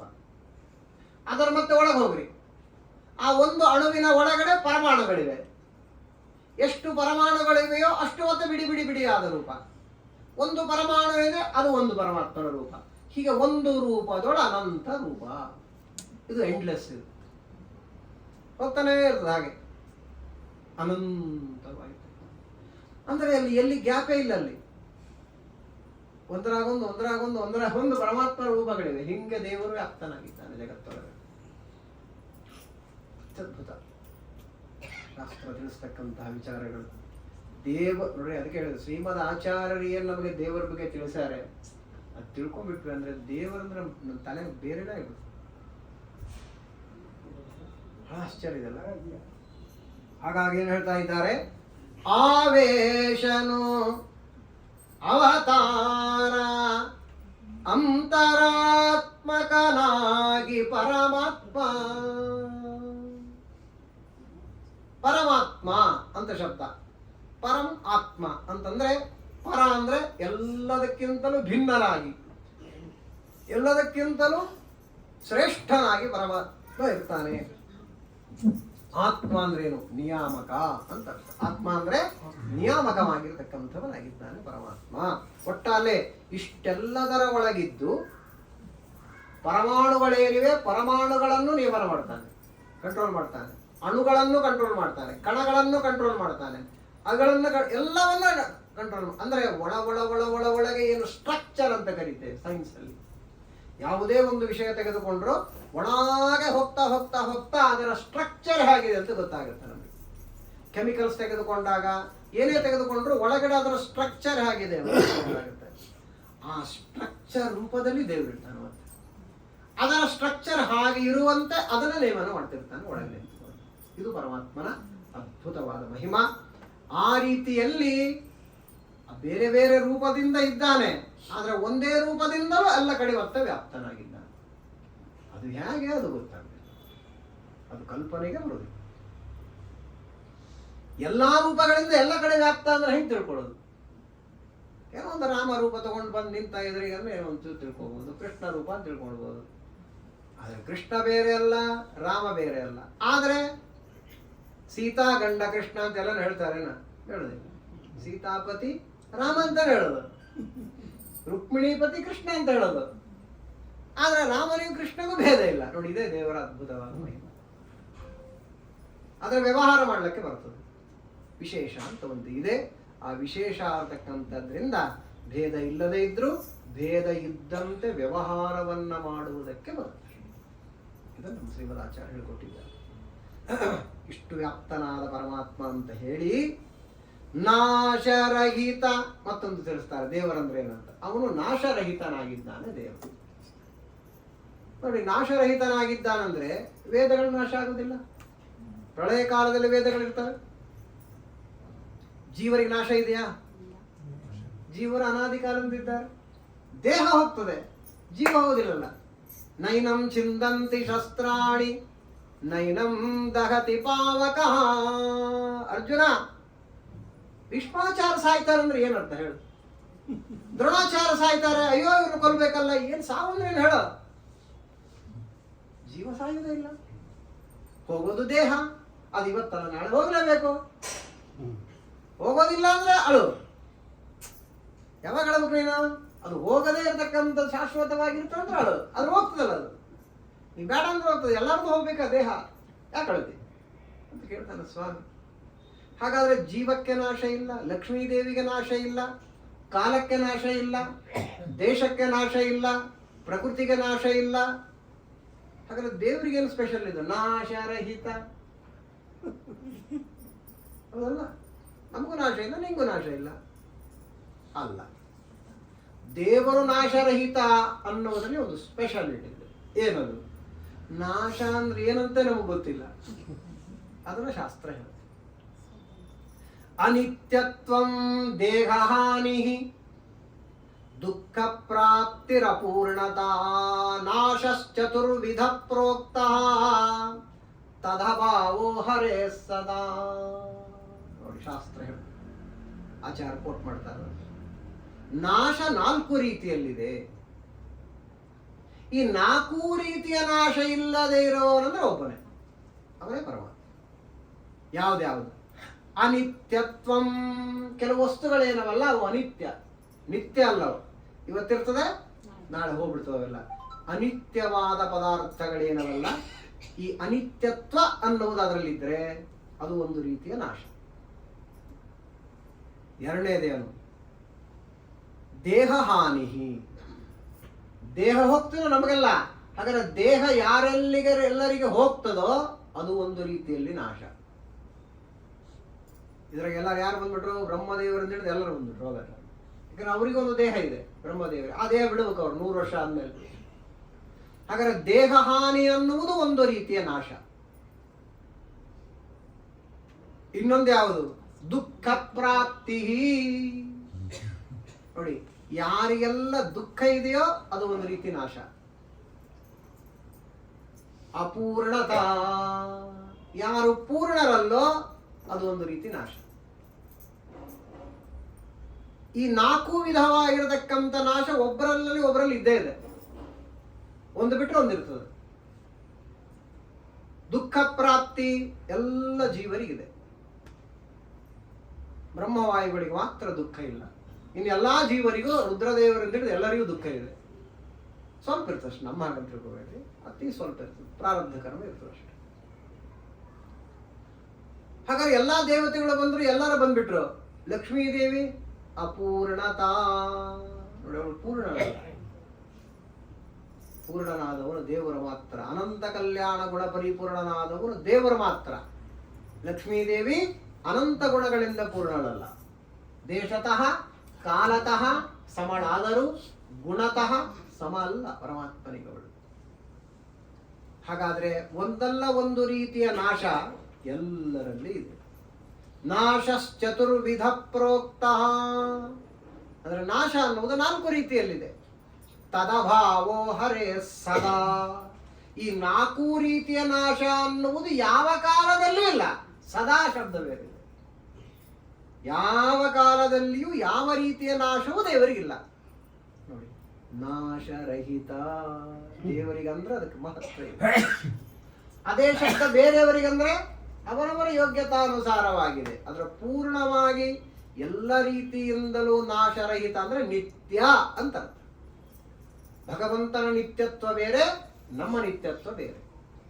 ನಾವು ನಿತ್ಯರೇ, ನಾವು ನಾಶರಹಿತಾರೆ. ಆದರೆ ದೇವರಂತೆ ಅಲ್ಲ, ಸ್ವತಂತ್ರವಾಗಿ ಅಲ್ಲ. ನಾವು ನಾಶವಾಗದೇ ಇರುವುದು ಯಾಕೆ? ದೇವರ ಮೇಲೆ ಡಿಪೆಂಡ್ ಆಗಿದೆ. ಕನ್ನಡಿ ಮುಂದೆ ನಾವು ನಿಂತಿರ್ತೇವೆ, ನಮ್ಮ ಪ್ರತಿಬಿಂಬ ಬೀಳುತ್ತೆ ಕನ್ನಡಿಯಲ್ಲಿ. ದೇವರ ಬಿಂಬ, ನಾವು ಪ್ರತಿಬಿಂಬರು. ಪ್ರತಿಬಿಂಬಕ್ಕೆ ಯಾವಾಗ ನಾಶ ಬರ್ತದೆ? ಬಿಂಬ ನಾಶ ಆದ್ರೆ ಬರುತ್ತೆ. ಅಥವಾ ಕನ್ನಡಿ ಇದೆಲ್ಲ, ಕನ್ನಡಿ ಹೊಡೆದು ಹೋದ್ರೆ ಬಿಂಬ ಹೋಗ್ತದೆ. ಹಾಗಾದ್ರೆ ಇಲ್ಲೇನಿದೆ? ದೇವರಿಗೆ ನಾಶನೇ ಇಲ್ಲ. ಆದ ಕಾರಣ ಪ್ರತಿಬಿಂಬನಾದ ಜೀವನಿಗೆ ನಾಶ. ಉಪಾಧಿ ಏನಿದೆ ಕನ್ನಡಿ, ಅದಕ್ಕೂ ನಾಶ ಇಲ್ಲ. ಯಾಕೆ? ಸ್ವರೂಪ ದೇಹ ಅನ್ನುವುದೇ ಉಪಾಧಿಯಾಗಿರುತ್ತದೆ. ಅದು ದೊಡ್ಡ ಶಾಸ್ತ್ರೀಯವಾದ ವಿಚಾರಗಳು. ಒಟ್ಟಾರೆ ಹೇಳಿದೆ ನಿಮಗೆ. ಹಾಗಾದ್ರೆ ನಾಶರಹಿತ ಅಂತ ಸ್ಪೆಷಲ್ ಆಗಿ ದೇವರಿಗೆ ಹೇಳ್ತೀರಪ್ಪ ಅಂದ್ರೆ ಹೌದು. ಒಂದಲ್ಲ ಒಂದು ರೀತಿಯ ನಾಶಗಳು ಎಲ್ಲರಿಗೂ ಇದ್ರೂ ಕೂಡ ಯಾವ ರೀತಿಯ ನಾಶಗಳು ದೇವರಿಗಿಲ್ಲವಾದ ಕಾರಣ ಅವನಿಗೆ ನಾಶರಹಿತ ಅಂತ. ಜಗತ್ತಿನೊಳಗೆ ಅವಕಾಶದನು ತಾನಾಗಿ. ಮತ್ತೊಂದು ಸುಂದರವಾದ ವಿಚಾರ ಹೇಳ್ತಾರೆ. ಆಕಾಶ ಅಂದ್ರೆ ಏನು ಅಂತ ಶಬ್ದ ಪ್ರಶ್ನೆ. ಆಕಾಶ, ಆಕಾಶ ಅಂದ್ರೆ ಅವಕಾಶವನ್ನ ಮಾಡಿಕೊಡುವುದಕ್ಕೆ ಆಕಾಶ. ಆಕಾಶ ಅಂತ ಯಾಕಂತಾರೆ? ಅದಕ್ಕಂದ್ರೆ ಅವಕಾಶವನ್ನ, ನಾವು ಸಂಚಾರವನ್ನ ಮಾಡುವುದಕ್ಕೆ ಅವಕಾಶ ಮಾಡಿಕೊಟ್ರೆ ಅದಕ್ಕೆ ಆಕಾಶ. ಸ್ಪೇಸ್ ಅಂತಿಲ್ಲ. ಸರ್ಕೊಳ್ರಿ ಸರ್ಕೊಳ್ರಿ, ಎಲ್ಲಿ ಸರ್ಕೊಂತೀರ್ರಿ? ಜಾಗಿಲ್ಲ ಅಂತಂದ್ರೆ ಇಲ್ಲ, ಜಾಗ ಇಲ್ಲ ಅಂತ ತರ್ತಾರೆ. ಸರ್ಕೊಳ ಬೇಕಾದಷ್ಟು ಇದ್ರೆ ಜಾಗ ಆರಾಮಾಗಿ ಇರ್ತದೆ. ನಾ ಹಿಂಗೆ ಕೈ ಆಡಿಸ್ತೀನಿ ಅಂದ್ರೆ ಅರ್ಥ ಇಲ್ಲೆಲ್ಲ ಸ್ಪೇಸ್ ಇದೆ ಅಂತ ಅರ್ಥ, ಆಕಾಶ ಇದೆ ಅಂತ ಅರ್ಥ. ಹಾಗಾದ್ರೆ ಆಕಾಶ ಅಂದ್ರೆ ಏನು? ಅವಕಾಶವನ್ನ, ಯಾವುದಕ್ಕೆ? ಸಂಚಾರ, ಮೂವ್ಮೆಂಟ್ ಅಂತ ಅರ್ಥ. ಕೈ ಮೂವ್ಮೆಂಟ್ ಮಾಡ್ತಾ ಇದ್ದಾರೆ, ಕೈಗಳ ಸಂಚಾರ ಆಗ್ತಾ ಇದೆ. ಕೈ ಸಂಚರಿಸಬೇಕಾದರೆ ಆಕಾಶ ಇರಬೇಕು. ಆ ವಸ್ತುಗಳಿಗೆ ಅವರವರ ಯೋಗ್ಯತಾನುಸಾರವಾಗಿ ಅವಕಾಶವನ್ನ ಮಾಡಿಕೊಡುವುದಕ್ಕೆ ಆಕಾಶ ಅಂತ ಹೆಸರು. ಈ ಆಕಾಶ ಎಲ್ಲ ಕಡೆ ಇರುತ್ತೆ. ಆಕಾಶ ಎಲ್ಲ ಕಡೆ ಇದೆ. ಗೋಡೆ ಒಳಗೂ ಆಕಾಶ ಇದೆ. ಗೋಡೆ ಒಳಗೆ ಆಕಾಶ ಇದೆ, ನಮಗೆ ಕಾಣಲ್ಲ ಅಷ್ಟೇ ಅದು. ಯಾಕಂದ್ರೆ ನಾನು ಗೋಡೆ ಒಳಗೆ ಹೋಗ್ಲಕ್ಕಾಗಲ್ಲ, ನಾ ಸಂಚಾರ ಮಾಡ್ಲಕ್ಕಾಗಲ್ಲ. ಆದ್ರೆ ನಾ ಸಂಚಾರ ಎಲ್ಲೆಲ್ಲಿ ಮಾಡ್ಲಕ್ಕಾಗೋದಿಲ್ಲೋ ಅದೆಲ್ಲ ಆಕಾಶ ಅಲ್ಲ ಅಂತ ಹೇಳಕ್ ಬರೋದಿಲ್ಲ. ಅರ್ಥ ಆಯ್ತಿಲ್ಲ? ನಿನಗೆ ಮಾಡ್ಲಕ್ಕಾಗದೇ ಇದ್ರು ಕೂಡ ಆ ಗೋಡೆ ಒಳಗಡೆ ಬೇಕಾದಷ್ಟಿವೆ. ಈಗ ಹೇಳಿದ್ನಲ್ಲ, ಒಂದು ಕಬ್ಬಿಣ ತಗೊಳ್ರಿ, ಇಷ್ಟು ದಪ್ಪವಾದ ಕಬ್ಬಿಣ ಪೀಸ್ ಇದೆ, ಅದ್ರೊಳಗೆ ಆಕಾಶ ಇದೆ ಅಂದ್ರೆ ಇದೆ ಅಲ್ರಿ. ಅದ್ರೊಳಗೆ ಏನು ಸ್ಪೇಸ್ ಇದೆ ರೀ? ಇಷ್ಟು ಸಾಲಿಡ್ ಅಲ್ವಾ ಅದು? ಸಾಲಿಡ್ ಆಗಿರತಕ್ಕಂತಹ ಕಬ್ಬಿಣ, ಇಷ್ಟು ದಪ್ಪನಾಗಿರತಕ್ಕಂಥ ಕಬ್ಬಿಣದೊಳಗೆ ಆಕಾಶ ಇದೆ ಅಂದ್ರೆ ಇದೆ. ಸೈನ್ಸ್ ಮುಂದುವರೆದಾಗೆಲ್ಲ ನಮ್ಮ ಶಾಸ್ತ್ರ ಬಹಳ ಸುಲಭ ಆಗ್ತದೆ ಇದು ಅರ್ಥ ಮಾಡ್ಕೊಳ್ಳೋದು. ಈಗ ಹೇಳಿದ್ವಲ್ಲ, ಅದರೊಳಗೆ ಕಣಗಳಿವೆ, ಅದರೊಳಗೆ ಅಣುಗಳಿವೆ, ಅದರೊಳಗೆ ಪರಮಾಣುಗಳಿವೆ. ಆ ಪರಮಾಣುಗಳ ಒಳಗೆ ಏನಿದೆ? ಎಲೆಕ್ಟ್ರಾನ್ ಇದೆ, ಪ್ರೋಟಾನ್ ಇದೆ, ನ್ಯೂಟ್ರಾನ್ ಇದೆ. ಎಲ್ಲರೂ ಓದಿದ್ದೀರಿ, ಪ್ರೈಮರಿ ಸ್ಕೂಲ್ ಆದ್ರೂ ಓದಿರಲ್ಲ. ಹಾಗಾದ್ರೆ ಎಲೆಕ್ಟ್ರಾನ್ ಕಾನ್ಫಿಗರೇಷನ್ ಏನಿದೆ? ಅದಕ್ಕೆ ಆರ್ಬಿಟ್ಸ್ ಇದೆ ಅಲ್ವಾ? ಆಟಮ್ ಅಂತಕ್ಕಂಥ ಕಾನ್ಫಿಗರೇಷನ್ ತಗೊಂಡ್ರೆ ಆಟಮ್ ಒಳಗೆ ಏನಿದೆ? ಅದರೊಳಗೆ ಆರ್ಬಿಟ್ಸ್ ಇದೆ, ಅಲ್ಲಿ ಎಲೆಕ್ಟ್ರಾನ್ಸ್ ತಿರುಗ್ತಾ ಇವೆ. ಎಲೆಕ್ಟ್ರಾನ್ ತಿರುಗ್ತಾ ಇದೆ ಅಂದ್ರೆ ಏನರ್ಥ? ಮೂವ್ಮೆಂಟ್ ಅಂತಾನೆ ಅರ್ಥ. ತಿರುಗಬೇಕಾದ್ರೆ ಸ್ಪೇಸ್ ಇರ್ಬೇಕು ಬೇಡ ಒಳಗೆ? ಎಲ್ಲ ಕಡೆ ಆಕಾಶ ಉಂಟು.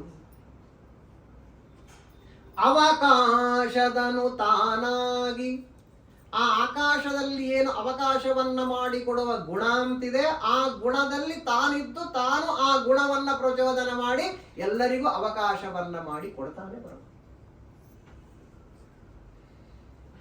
ಅದನ್ನು ಹೇಳ್ತಾರೆ, ಜಗತ್ತಿನೊಳಗೆ ಅವಕಾಶದನು. ಅದನ್ನು ಮಾತಾಡಿದ್ದಾರೆ. ಎಕ್ಸ್ಪ್ಲೇನ್ ಮಾಡ್ಬೇಕು, ನಿದ್ದೆ ಬಂದ್ಬಿಟ್ಟು. ಯೋಗೀಶ ಅಂತ ಇನ್ನೊಂದು ಶಬ್ದ. ಯೋಗ ಅಂದ್ರೆ ಉಪಾಯ, ಯೋಗ ಅಂದ್ರೆ ಉಪಾಯ ಅಂತ ಒಂದರ್ಥ. ಇನ್ನೊಂದು ಯೋಗ ಅಂದ್ರೆ ಇದು ಅಷ್ಟಾಂಗ ಯೋಗ ಅಂತಿದೆಲ್ಲ, ಆ ಯೋಗವನ್ನು ಯೋಗ ಸಿದ್ಧಿಯನ್ನ ಪಡೆದವರು ಅಂತ ಅರ್ಥ. ಏನದು ಯೋಗ ಸಿದ್ಧಿ? ಅಣಿಮ, ಗರಿಮ, ಲಘಿಮ, ಪ್ರಕಾಮ್ಯ, ಪರಕಾಯ ಪ್ರವೇಶ ಇವೆಲ್ಲ ಇರ್ತವೆ. ಹಾಗಾಗಿ ಇದ್ದಕ್ಕಿದ್ದಾಗೆ ನಾನು ಮೈಕ್ರಾನ್ ಆಗಿಬಿಡ್ಬೋದು. ಕಥೆ ಕೇಳ್ತಿರಿಲ್ಲ? ಹನುಮಪ್ಪ ಲಂಕಾಪಟ್ಟಣಕ್ಕೆ ಹಾರಬೇಕು ಅಂತಂದ್ರೆ ಏನ್ ಆಡದ? ಅಡಿಗಡಿಗೊಂದೊಂದು ಯೋಜನ ಝಡಿಯುತ್ತಲಿ. ಅಡಿಗಡಿಗೆ ಒಂದೊಂದು ಯೋಜನ, ಚಕ ಚಕ ಚಕ ಚಕ ಅಂತ ಒಂದೊಂದು ಯೋಜನ ಬೆಳಿತಾ ಇದ್ದಾನೆ ಹನುಮಪ್ಪ. ಒಂದು 100 ಯೋಜನ ನಿಂತು ಬಿಟ್ಟ. ಸಮುದ್ರ ಇರೋದೇ 100 ಯೋಜನಲ್ಲಿ. ಲಂಕಾಪಟ್ಟಣ ಎಷ್ಟು ದೂರ ಅಂದ್ರೆ ಒಂದು 100 ಯೋಜನ ಇದ್ದಾನೆ.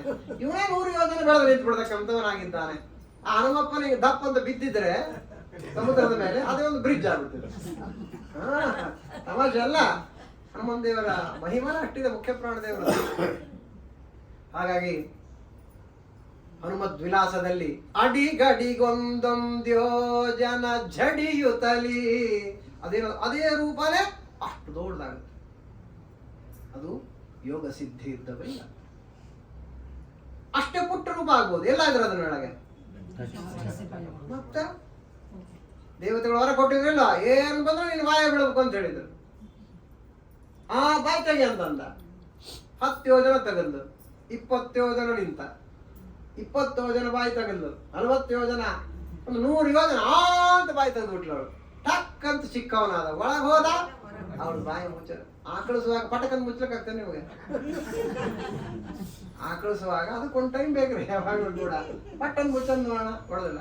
ಅವಳು ಬಾಯಿ ಮುಚ್ಚಂದ್ರಾಗ ಪಟಕಂತ ಹೊರ ಬಂದ್ಬಿಟ್ಟ. ಒಟ್ಟು ನಿನ್ ಬಾಯ ಬಿಡ್ಬೇಕಂತಾನ ದೇವತೆ ಹೊರ ಕೊಟ್ಟಿದ್ದು. ಬಾಯ ಬಿದ್ದೆ ಬಂದೆ ಅಂದ್ಬಿಟ್ಟ. ಭಲೆ ಮುಂದಕ್ಕೆ ಹೋಗಂತ ಹೇಳ್ಬಿಟ್ಟು ಹೌದಲ್ಲ. ಸಿಂಹಿಕಾ ಅಂತಕ್ಕಂಥ ರಾಕ್ಷಸ ವಿಚಾರ ಎಲ್ಲ ಕೇಳ್ತೇವ್ರಿ. ಯಾಕೆ ಹೇಳಿದೆ? ಅಣಿಮ, ಗರಿಮ, ಲಘಿಮ ಇವೆಲ್ಲ ಇರತಕ್ಕಂಥದ್ದಾಗಿದೆ. ಇದ್ದಕ್ಕಿದ್ದಾಗ ಭಾರ ಆಗಿಬಿಡ್ತಾರೆ. ಕೃಷ್ಣಾವತಾರ ತೋರಿಸಿದ್ನಿಲ್ಲ. ಯಾಕೆ? ಅವನ್ ತೃಣಾವರ್ತ ಬಂದ್ಬಿಟ್ಟ ಸುಂಟ್ರಗಾಳಿ ರೂಪದಾಗೆ. ಇದ್ದಕ್ಕಿದ್ದಾಗ ಬೆಟ್ಟ ಇಟ್ಟಾಗಾಯ್ತು ತೊಡಿ ಮೇಲೆ, ಕೆಳಗೆ ದುಗ್ಬಿಟ್ಲು ಕೂಸನ್ನ. ಆವಾಗ ಸುಂಟರ ಗಾಳಿ ರೂಪದ ಬಂದು ಎತ್ಕೊಂಡು ಹೋದ, ಅವನ್ ಕೂತಿಗೆ ಹಿಡ್ದ, ಅದೆಲ್ಲ ಸಂಹಾರ ಮಾಡಿ ಕತಿ ಬೇರೆ. ಇದ್ದಕ್ಕಿದ್ದಾಗೆ ಭಾರ ಆಗ್ತದೆ, ಇದ್ದಕ್ಕಿದ್ದಾಗ ಲೈಟ್ ಆಗಿಬಿಡೋದು, ತೇಲ್ತಾ ಇರ್ತಾರೆ. ಇವೆಲ್ಲ ಏನಿದೆ ಯೋಗ ಸಿದ್ಧಿ ಅಂತ ಅಂತಾರೆ. ಇದೆಲ್ಲ ಕಷ್ಟಪಟ್ಟು ಸಿದ್ಧಿ ಪಡ್ಕೊಂಡಿರ್ತಾರೆ. ಸಿದ್ಧಿ ಮಾಡ್ಕೊಂಡಿರ್ತಾರೆ ಕೆಲವೆಲ್ಲರೂ ಕೂಡ, ಅಯೋಗ್ಯರು ಮಾಡ್ಕೊಂಡಿರ್ತಾರೆ ಇವೆಲ್ಲ. ಅಯೋಗ್ಯರು ಕೂಡ ಇಂಥವೆಲ್ಲ ಸಿದ್ಧಿ ಮಾಡ್ಕೊಂಡಿರ್ತಕ್ಕಂಥವ್ರು ಆಗ್ತಾರೆ, ಆಭಿಚಾರಿಕವಾಗಿರ್ತಕ್ಕಂಥ ವಿಚಾರಗಳನ್ನು ಮಾಡಿ.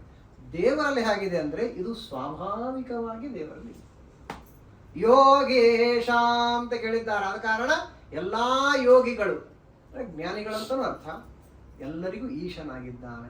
ಇವೆಲ್ಲ ಏನಿವೆ ಅವೆಲ್ಲವೂ ಸ್ವಾಭಾವಿಕವಾಗಿ ದೇವರಲ್ಲಿವೆ. ಅವೆಲ್ಲ ಅವನೇನು ಸಿದ್ಧಿ ಪಡ್ಕೋಬೇಕಾಗಿಲ್ಲ, ಅನಾದಿ ಕಾಲದಿಂದಲೂ ಇವೆಲ್ಲ. ಅದಕ್ಕೆ ದೇವರು ಸಣ್ಣವನಾಗ್ತಾನೆ, ದೊಡ್ಡವನಾಗ್ತಾನೆ, ಏನ್ ಬೇಕಾಗ್ತಾನೆ.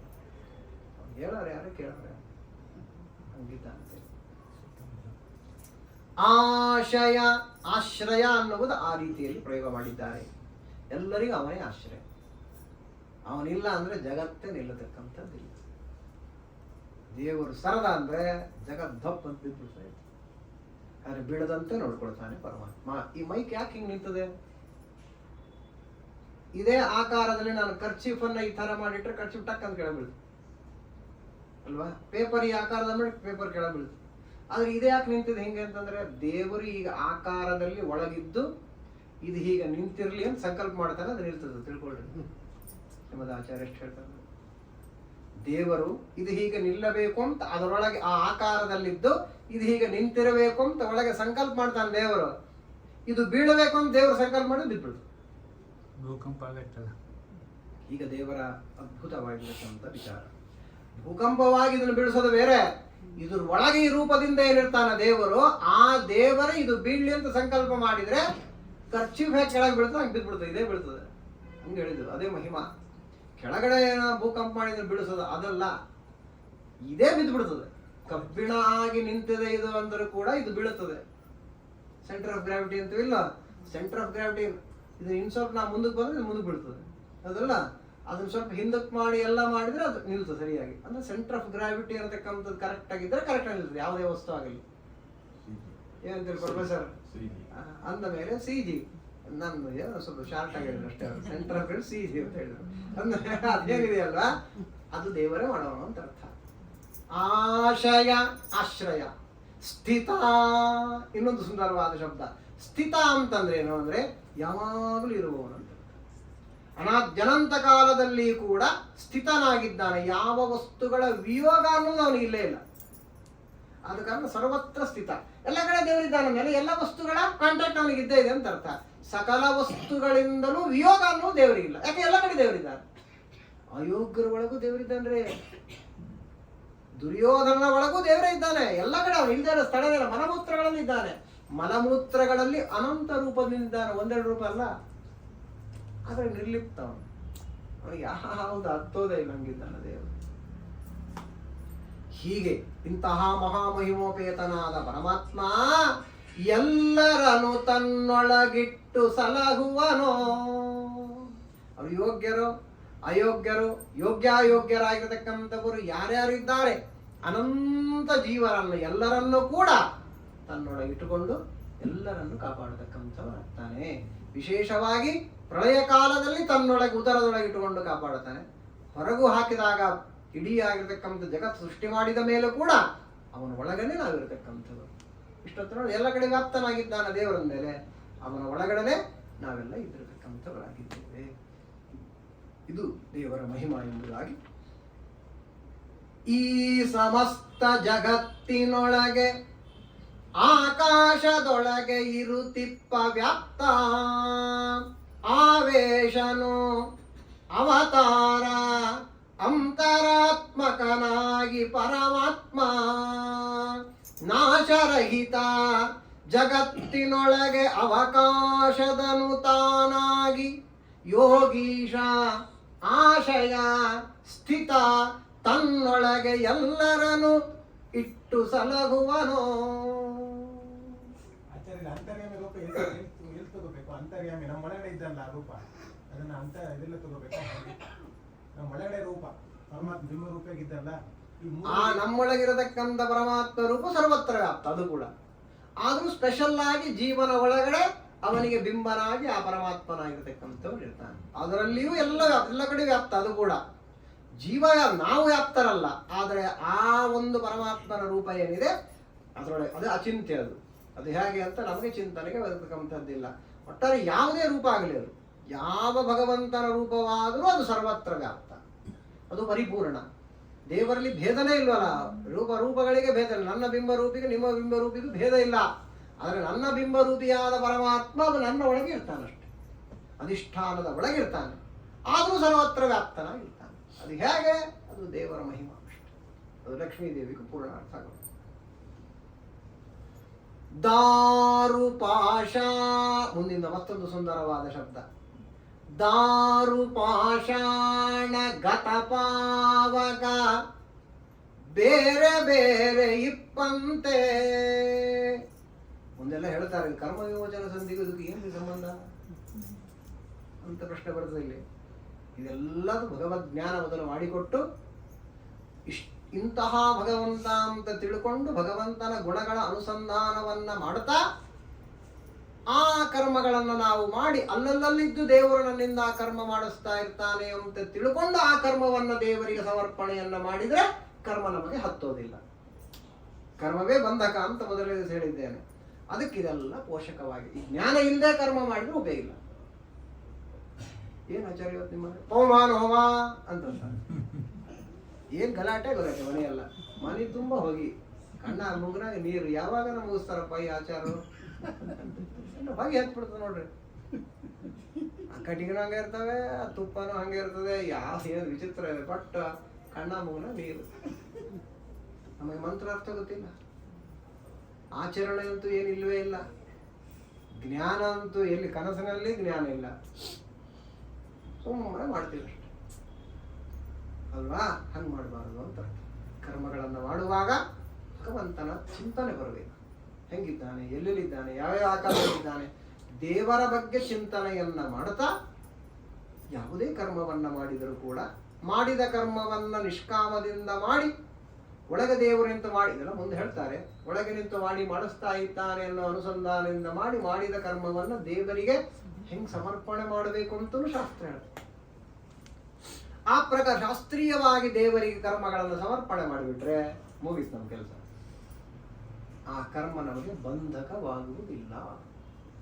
ಇದು ಬಿಟ್ಟಂದ್ರೆ ಒಂದು ಕರ್ಮಗಳು ಅನಂತ ಕರ್ಮ, ಚೈನ್ ರಿಯಾಕ್ಷನ್ ಇದ್ದಾಗೆ ಪೂರ್ತಿ ನಮ್ಮನ್ನ ಮುಂದಿನ ಹೇಳಿದ್ದಾನೆ, ಮೊದಲೇ ಹೇಳಿದ್ದೇನೆ, ಒಂದು ದಿವಸಕ್ಕೆ 10 ಜನ್ಮಗಳಿಗೆ ಬೇಕಾದಷ್ಟು ಕರ್ಮ ಮಾಡಿಬಿಡ್ತೇವೆ.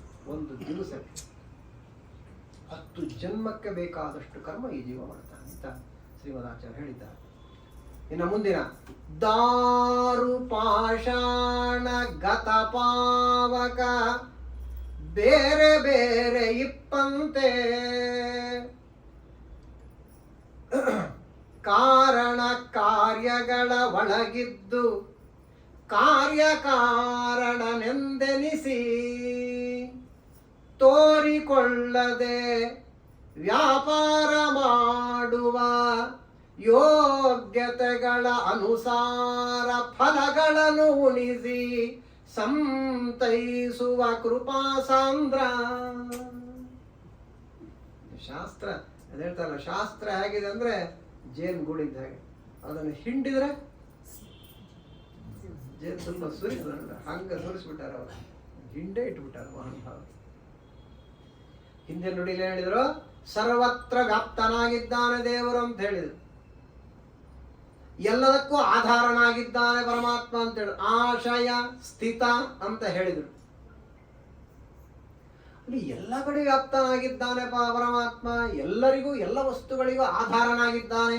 ಇಷ್ಟೆಲ್ಲ ಆದ್ರೂ ಕೂಡ ಯಾಕೆ ಕಾಣಲ್ಲ ಸ್ವಾಮಿ? ನಾವಿರೋದೇ ಒಬ್ರು, ನಾವೆಲ್ಲಿ ವ್ಯಾಪ್ತರೇ ಅಲ್ಲ. ಅಂತಹ ನಾವೇ ಇಷ್ಟು ಉರಿತೀವ, ಯೂಟ್ಯೂಬ್ ಒಳಗೆ ಬರ್ತೀವಿ, ಅಲ್ಲಿ ಬರ್ತೀವಿ, ಇಲ್ಲಿ ಬರ್ತೀವಿ, ಏನಿಲ್ಲ. ಒಬ್ಬ ಅಸ್ವಾಮಿ ಇದ್ದು ಎಲ್ಲ ಕಡೆ ಕಾಣ್ತೀವಿ, ಇನ್ನು ಎಲ್ಲ ಕಡೆ ಇದ್ರು ಯಾಕೆ ಕಾಣಲ್ಲ ದೇವರು ಅಂತ ಪ್ರಶ್ನೆ. ಅದಕ್ಕೆ ಈ ನುಡಿಯಲ್ಲಿ ಉತ್ತರ ಕೊಡ್ತಾ ಇದ್ದಾರೆ.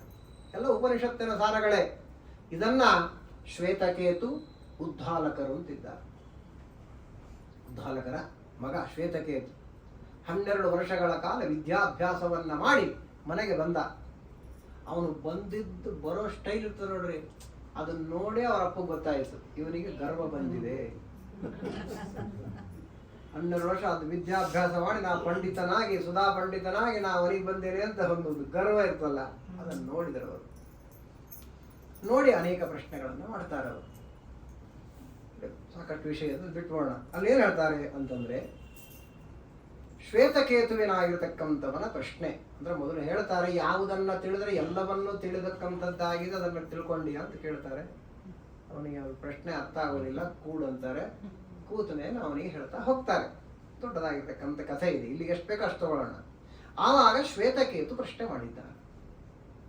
ಏನ್ ಪ್ರಶ್ನೆ ಮಾಡ್ತಾನೆ? ಏವಂ ಜೀವಸ್ಯ ಸತ್ತಾದಿಪ್ರದಃ ಪರಮಾತ್ಮ ಶರೀರೆ ವರ್ತಮಾನೇಪಿ ಜೀವೇನ ಕುತಃ ನ ದೃಶ್ಯತೆ. ಇದೇ ಪ್ರಶ್ನೆ. ಎಲ್ಲಾ ಕಡೆ ದೇವರಿದ್ದಾನಂದ ಮೇಲೆ, ನನ್ನ ಒಳಗೂ ದೇವರಿದ್ದಾನಂದ ಮೇಲೆ, ಹೊರಗೂ ದೇವರಿರ್ತಕ್ಕಂಥವನಾಗಿದ್ದಾನಂದ ಮೇಲೆ, ನಮ್ಮ ವೆರಿ ಎಕ್ಸಿಸ್ಟೆನ್ಸ್ ಅಂತ ಏನಿದೆ ಅದೇ ಅವನ ಮೇಲೆ ಡಿಪೆಂಡ್ ಆಗಿದೆ ಅಂತಂದ ಮೇಲೆ ಇಷ್ಟೆಲ್ಲ ಇದ್ದರೂ ಕೂಡ ಆ ದೇವರು ಯಾಕೆ ಕಾಣಿಸುವುದಿಲ್ಲ ಅಂತಾನೆ ಪ್ರಶ್ನೆ ಮಾಡಿದ ಅವರಪ್ಪಗೆ. ಅವಾಗ ಏನ್ ಮಾಡಿದ್ರು? ಸಾಕಷ್ಟು ವಿಚಾರಗಳಿವೆ, ಒಂದೊಂದೊಂದೊಂದೊಂದೇ ಅವರಿಗೆ ಪ್ರಾಕ್ಟಿಕಲ್ ಆಗಿ ಹೇಳ್ಕೊಡ್ತಾರೆ ಮಗನಿಗೆ. ದೇವ್ರು ಹೆಂಗಿದ್ದಾನೆ, ದೇವ್ರು ಹೇಗಿದ್ದಾನೆ ಅನ್ನೋದನ್ನು ಪ್ರಾಕ್ಟಿಕಲ್ ಆಗಿ ತೋರಿಸ್ತಾರೆ ಅವನಿಗೆ. ಒಂದೊಂದೇ ಲ್ಯಾಬೊರೇಟರಿಯಲ್ಲಿ ಹಾಗೆ ಎಕ್ಸ್ಪೆರಿಮೆಂಟ್ಸ್ ಮಾಡ್ತೀವೋ ಆ ಥರ. ಅವಾಗ ಏನ್ ಮಾಡ್ತಾರೆ ಉದ್ಧಾಲಕರು? ನೆಗ್ರೋದ ಫಲಮತ ಆಹರೇತಿ ಇದಂ ಭಗವೈತಿ ಕಿಮತ್ರ ಪಶ್ಯತಿ, ಹಿಂಗೆಲ್ಲ ಬರ್ತದೆ ಉಪನಿಷತ್ತಿನಲ್ಲಿ. ಏನ್ ಮಾಡಿದ್ರು ಮಹಾನುಭಾವರಾಗಿರ್ತಕ್ಕಂತಹ ಉದ್ಧಾಲಕರು ಅಂದ್ರೆ ಶ್ವೇತಕೇತು ವಟವೃಕ್ಷ. ಆ ವಟವೃಕ್ಷದ ಒಂದು ಹಣ್ಣು ಬಿದ್ದಿತ್ತು, ಅತ್ತೊಂಬ ಅಂತಂದ್ರು. ತಂದು ತಂದೆ ಎದುರಿಗಿಟ್ಟ. ಆ ಹಣ್ಣನ್ನು ಒಡಿ ಅಂದ್ರು. ಆ ಹಣ್ಣನ್ನು ಒಡೆದ. ಒಳಗೇನಿವೆ ಅಂತ ಕೇಳಿದ್ರು. ಸೂಕ್ಷ್ಮವಾದ ಬೀಜಗಳಿವೆ ಅಂತಂದ್ರು. ಅದ್ರಾಗ ಒಂದು ಬೀಜ ಒಡಿ ಅಂತಂದ್ರು. ಆ ಒಂದು ಬೀಜವನ್ನು ಒಡೆದ. ಏನ್ ಕಾಣ್ತದೆ ಅಂದ್ರು. ಏನು ಕಾಣ್ತಾ ಇಲ್ಲ ಅಂತ ಉತ್ತರ ಕೊಟ್ಟರು. ಅವಾಗ ಉದ್ಧಾಲಕರು ಹೇಳಿದರು, ಏನು ಆ ಬೀಜದೊಳಗೆ ಏನು ಕಾಣಲಂತಿದ್ದಿಲ್ಲ, ಏನೂ ಕಾಣದೇ ಇರತಕ್ಕಂತಹ ಆ ಶಕ್ತಿಯೇ ಇಂತಹ ವಿರಾಟ್ ಆಗಿರತಕ್ಕಂತಹ ವೃಕ್ಷಕ್ಕೆ ಮೂಲವಾಗಿರತಕ್ಕಂಥದ್ದಾಗಿದೆ. ಹಾಗೆ ಕಾಣದೇ ಇರತಕ್ಕಂಥ ಪರಮಾತ್ಮನೇ ಎಲ್ಲದಕ್ಕೂ ಮೂಲವಾಗಿ ಬೀಜದಲ್ಲಿ ಒಂದು ಶಕ್ತಿ ಅಂತ ಏನಿರ್ತದೋ ಹಾಗೆ ಪರಮಾತ್ಮ ಇದ್ದಾನೆ. ಆದ ಕಾರಣ ಅವನು ಕಾಣೋದಿಲ್ಲ ಅಂತ ಹೇಳಿದ್ರು. ಯಾಕೆ ಸಮಾಧಾನ ಆಗಿಲ್ಲ ಅಂತಂದ. ಆಮೇಲೆ ಏನ್ ಮಾಡಿದ್ರು ಅವರು? ಎಲ್ಲಾ ಕಡೆ ದೇವರಿದ್ರು ಕೂಡ ಯಾಕೆ ಕಾಣಿಸಲ್ಲ ಅಂತಂದಾಗ ಒಂದು ತಪ್ಪೇಲಿ ತಗೊಂಬ ಅಂದ್ರು. ನಮ್ಮ ಭಾಷೆ ಮಾತಾಡೋಣ, ಅರ್ಥ ಆದ್ರೆ ತಪ್ಪೇಲಿ ತಗೊಂಬ. ಅದ್ರೊಳಗೆ ಏನ್ ಮಾಡಿದ್ರು? ಒಂದು ಉಪ್ಪಿನ ಹರಳು, ದೊಡ್ಡದು ಉಪ್ಪಿನ ಹರಳು ತಗೊಂಬ ಅಂತಂದ. ಅದ್ರ ಹಾಕು. ರಾತ್ರಿ ಆಗಿತ್ತು, ಮಲ್ಕೋ ಹೋಗ್ಬಿಟ್ಟು.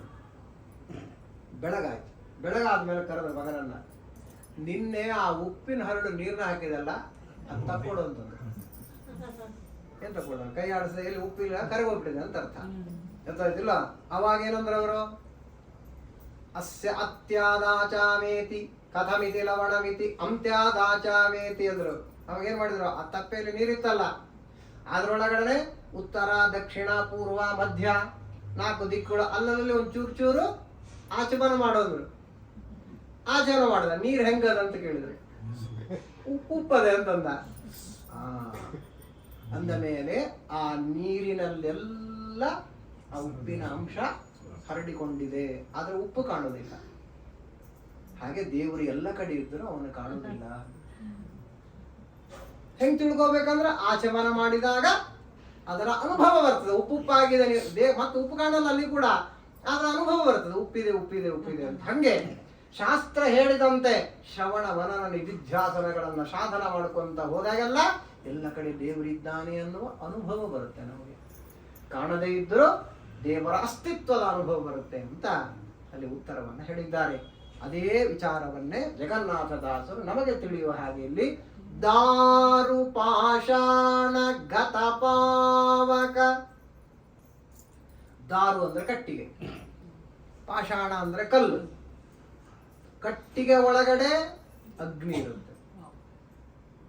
It's A good conductor of heat ತಾನೆ. ಕಟ್ಟಿಗೆ ಹೊಸ ಮತ್ತೆ ಕಟ್ಟಿಗೆ ಹೊಸ ಅಡಿಗೆ ಮಾಡೋರು ಇಲ್ಲ.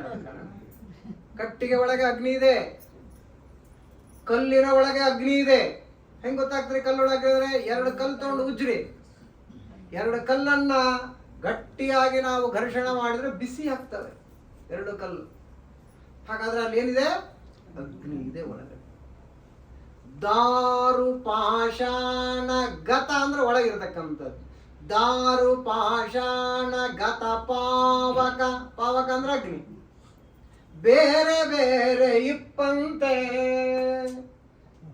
ಇದು ಕಲ್ಲಿನಲ್ಲಿರತಕ್ಕಂಥ ಅಗ್ನಿ, ಇದು ಕಟ್ಟಿಗೆ ಒಳಗಿರತಕ್ಕಂಥ ಅಗ್ನಿ ಅಂತ ನಾವು ವ್ಯವಹಾರ ಮಾಡ್ತೀವಿಲ್ಲ. ಆದ್ರೆ ಅಗ್ನಿ ಒಂದೇ, ಎಲ್ಲ ಕಡೆ ಅಗ್ನಿ ಇರ್ತಾನೆ. ಆದ್ರೆ ವ್ಯವಹಾರ ಮಾಡಬೇಕಾದ್ರೆ ಕಟ್ಟಿಗೆ ಒಳಗಿರತಕ್ಕಂಥ ಅಗ್ನಿ, ಕಲ್ಲಿನ ಒಳಗಿರತಕ್ಕಂಥ ಅಗ್ನಿ, ಕಬ್ಬಿಣದ ಒಳಗಿರತಕ್ಕಂಥ ಅಗ್ನಿ ಅಂತ ನಾವು ವ್ಯವಹಾರವನ್ನ ಹೇಗೆ ಮಾಡ್ತೀವೋ ಹಾಗೆ ಕಾರಣ ಕಾರ್ಯಗಳ ಒಳಗಿದ್ದು, ಕಾರಣ ವಸ್ತುಗಳು ಕಾರ್ಯ ವಸ್ತುಗಳು ಅಂತ ಎರಡು.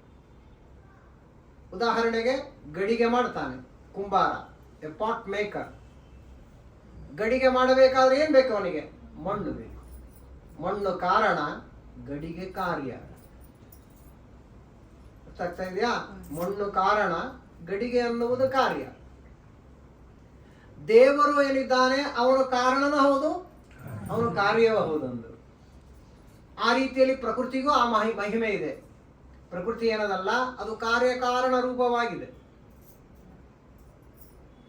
ಹೇಗೆ? ಮೂಲ ಪ್ರಕೃತಿ ಇರ್ತದೆ, ಆ ಮೂಲ ಪ್ರಕೃತಿಯಿಂದ ಮಹತ್ತತ್ವ ಬರ್ತದೆ. ಸೃಷ್ಟಿ ಹೇಳುವಾಗ ಮೂಲ ಪ್ರಕೃತಿ ಕಾರಣ. ಯಾವ್ದು ಕಾರಣ? ಮಹತ್ತತ್ವಕ್ಕೆ ಕಾರಣ. ಮಹತ್ತತ್ವ ಏನಾಯ್ತು? ಕಾರ್ಯ ಆಯ್ತು. ಮಹತ್ತತ್ವದಿಂದ ಅಹಂಕಾರ ತತ್ವ ಹುಟ್ಟುತ್ತದೆ. ಹಾಗಾದ್ರೆ ಅಹಂಕಾರ ತತ್ವಕ್ಕೆ ಯಾವ್ದು ಕಾರಣ ಆಯ್ತು? ಮಹತ್ತತ್ವ ಕಾರಣ ಆಯ್ತು. ಅಹಂಕಾರ ತತ್ವ ಕಾರ್ಯ ಆಯ್ತು. ಹಾಗಾದ್ರೆ ಹಿಂದೆ ಮಹತ್ತತ್ವ ಏನಾಗಿತ್ತು? ಕಾರ್ಯ ಆಗಿತ್ತು. ಮುಂದಿಂದಕ್ಕೆ ಕಾರಣ. ಹಾಗಾದ್ರೆ ಕಾರ್ಯ ಕಾರಣ ರೂಪವಾಗಿರತಕ್ಕಂಥದ್ದಾಗಿದೆ ಪ್ರಕೃತಿ. ಅಥವಾ ಟೋಟಲ್ ಆಗಿ ನಾವು ತೆಗೆದುಕೊಂಡ್ರೆ ಮೂಲವಾಗಿರತಕ್ಕಂಥ ಪ್ರಕೃತಿ ಏನದೆ ಅದು ಕಾರಣ ರೂಪದಲ್ಲಿರ್ತದೆ.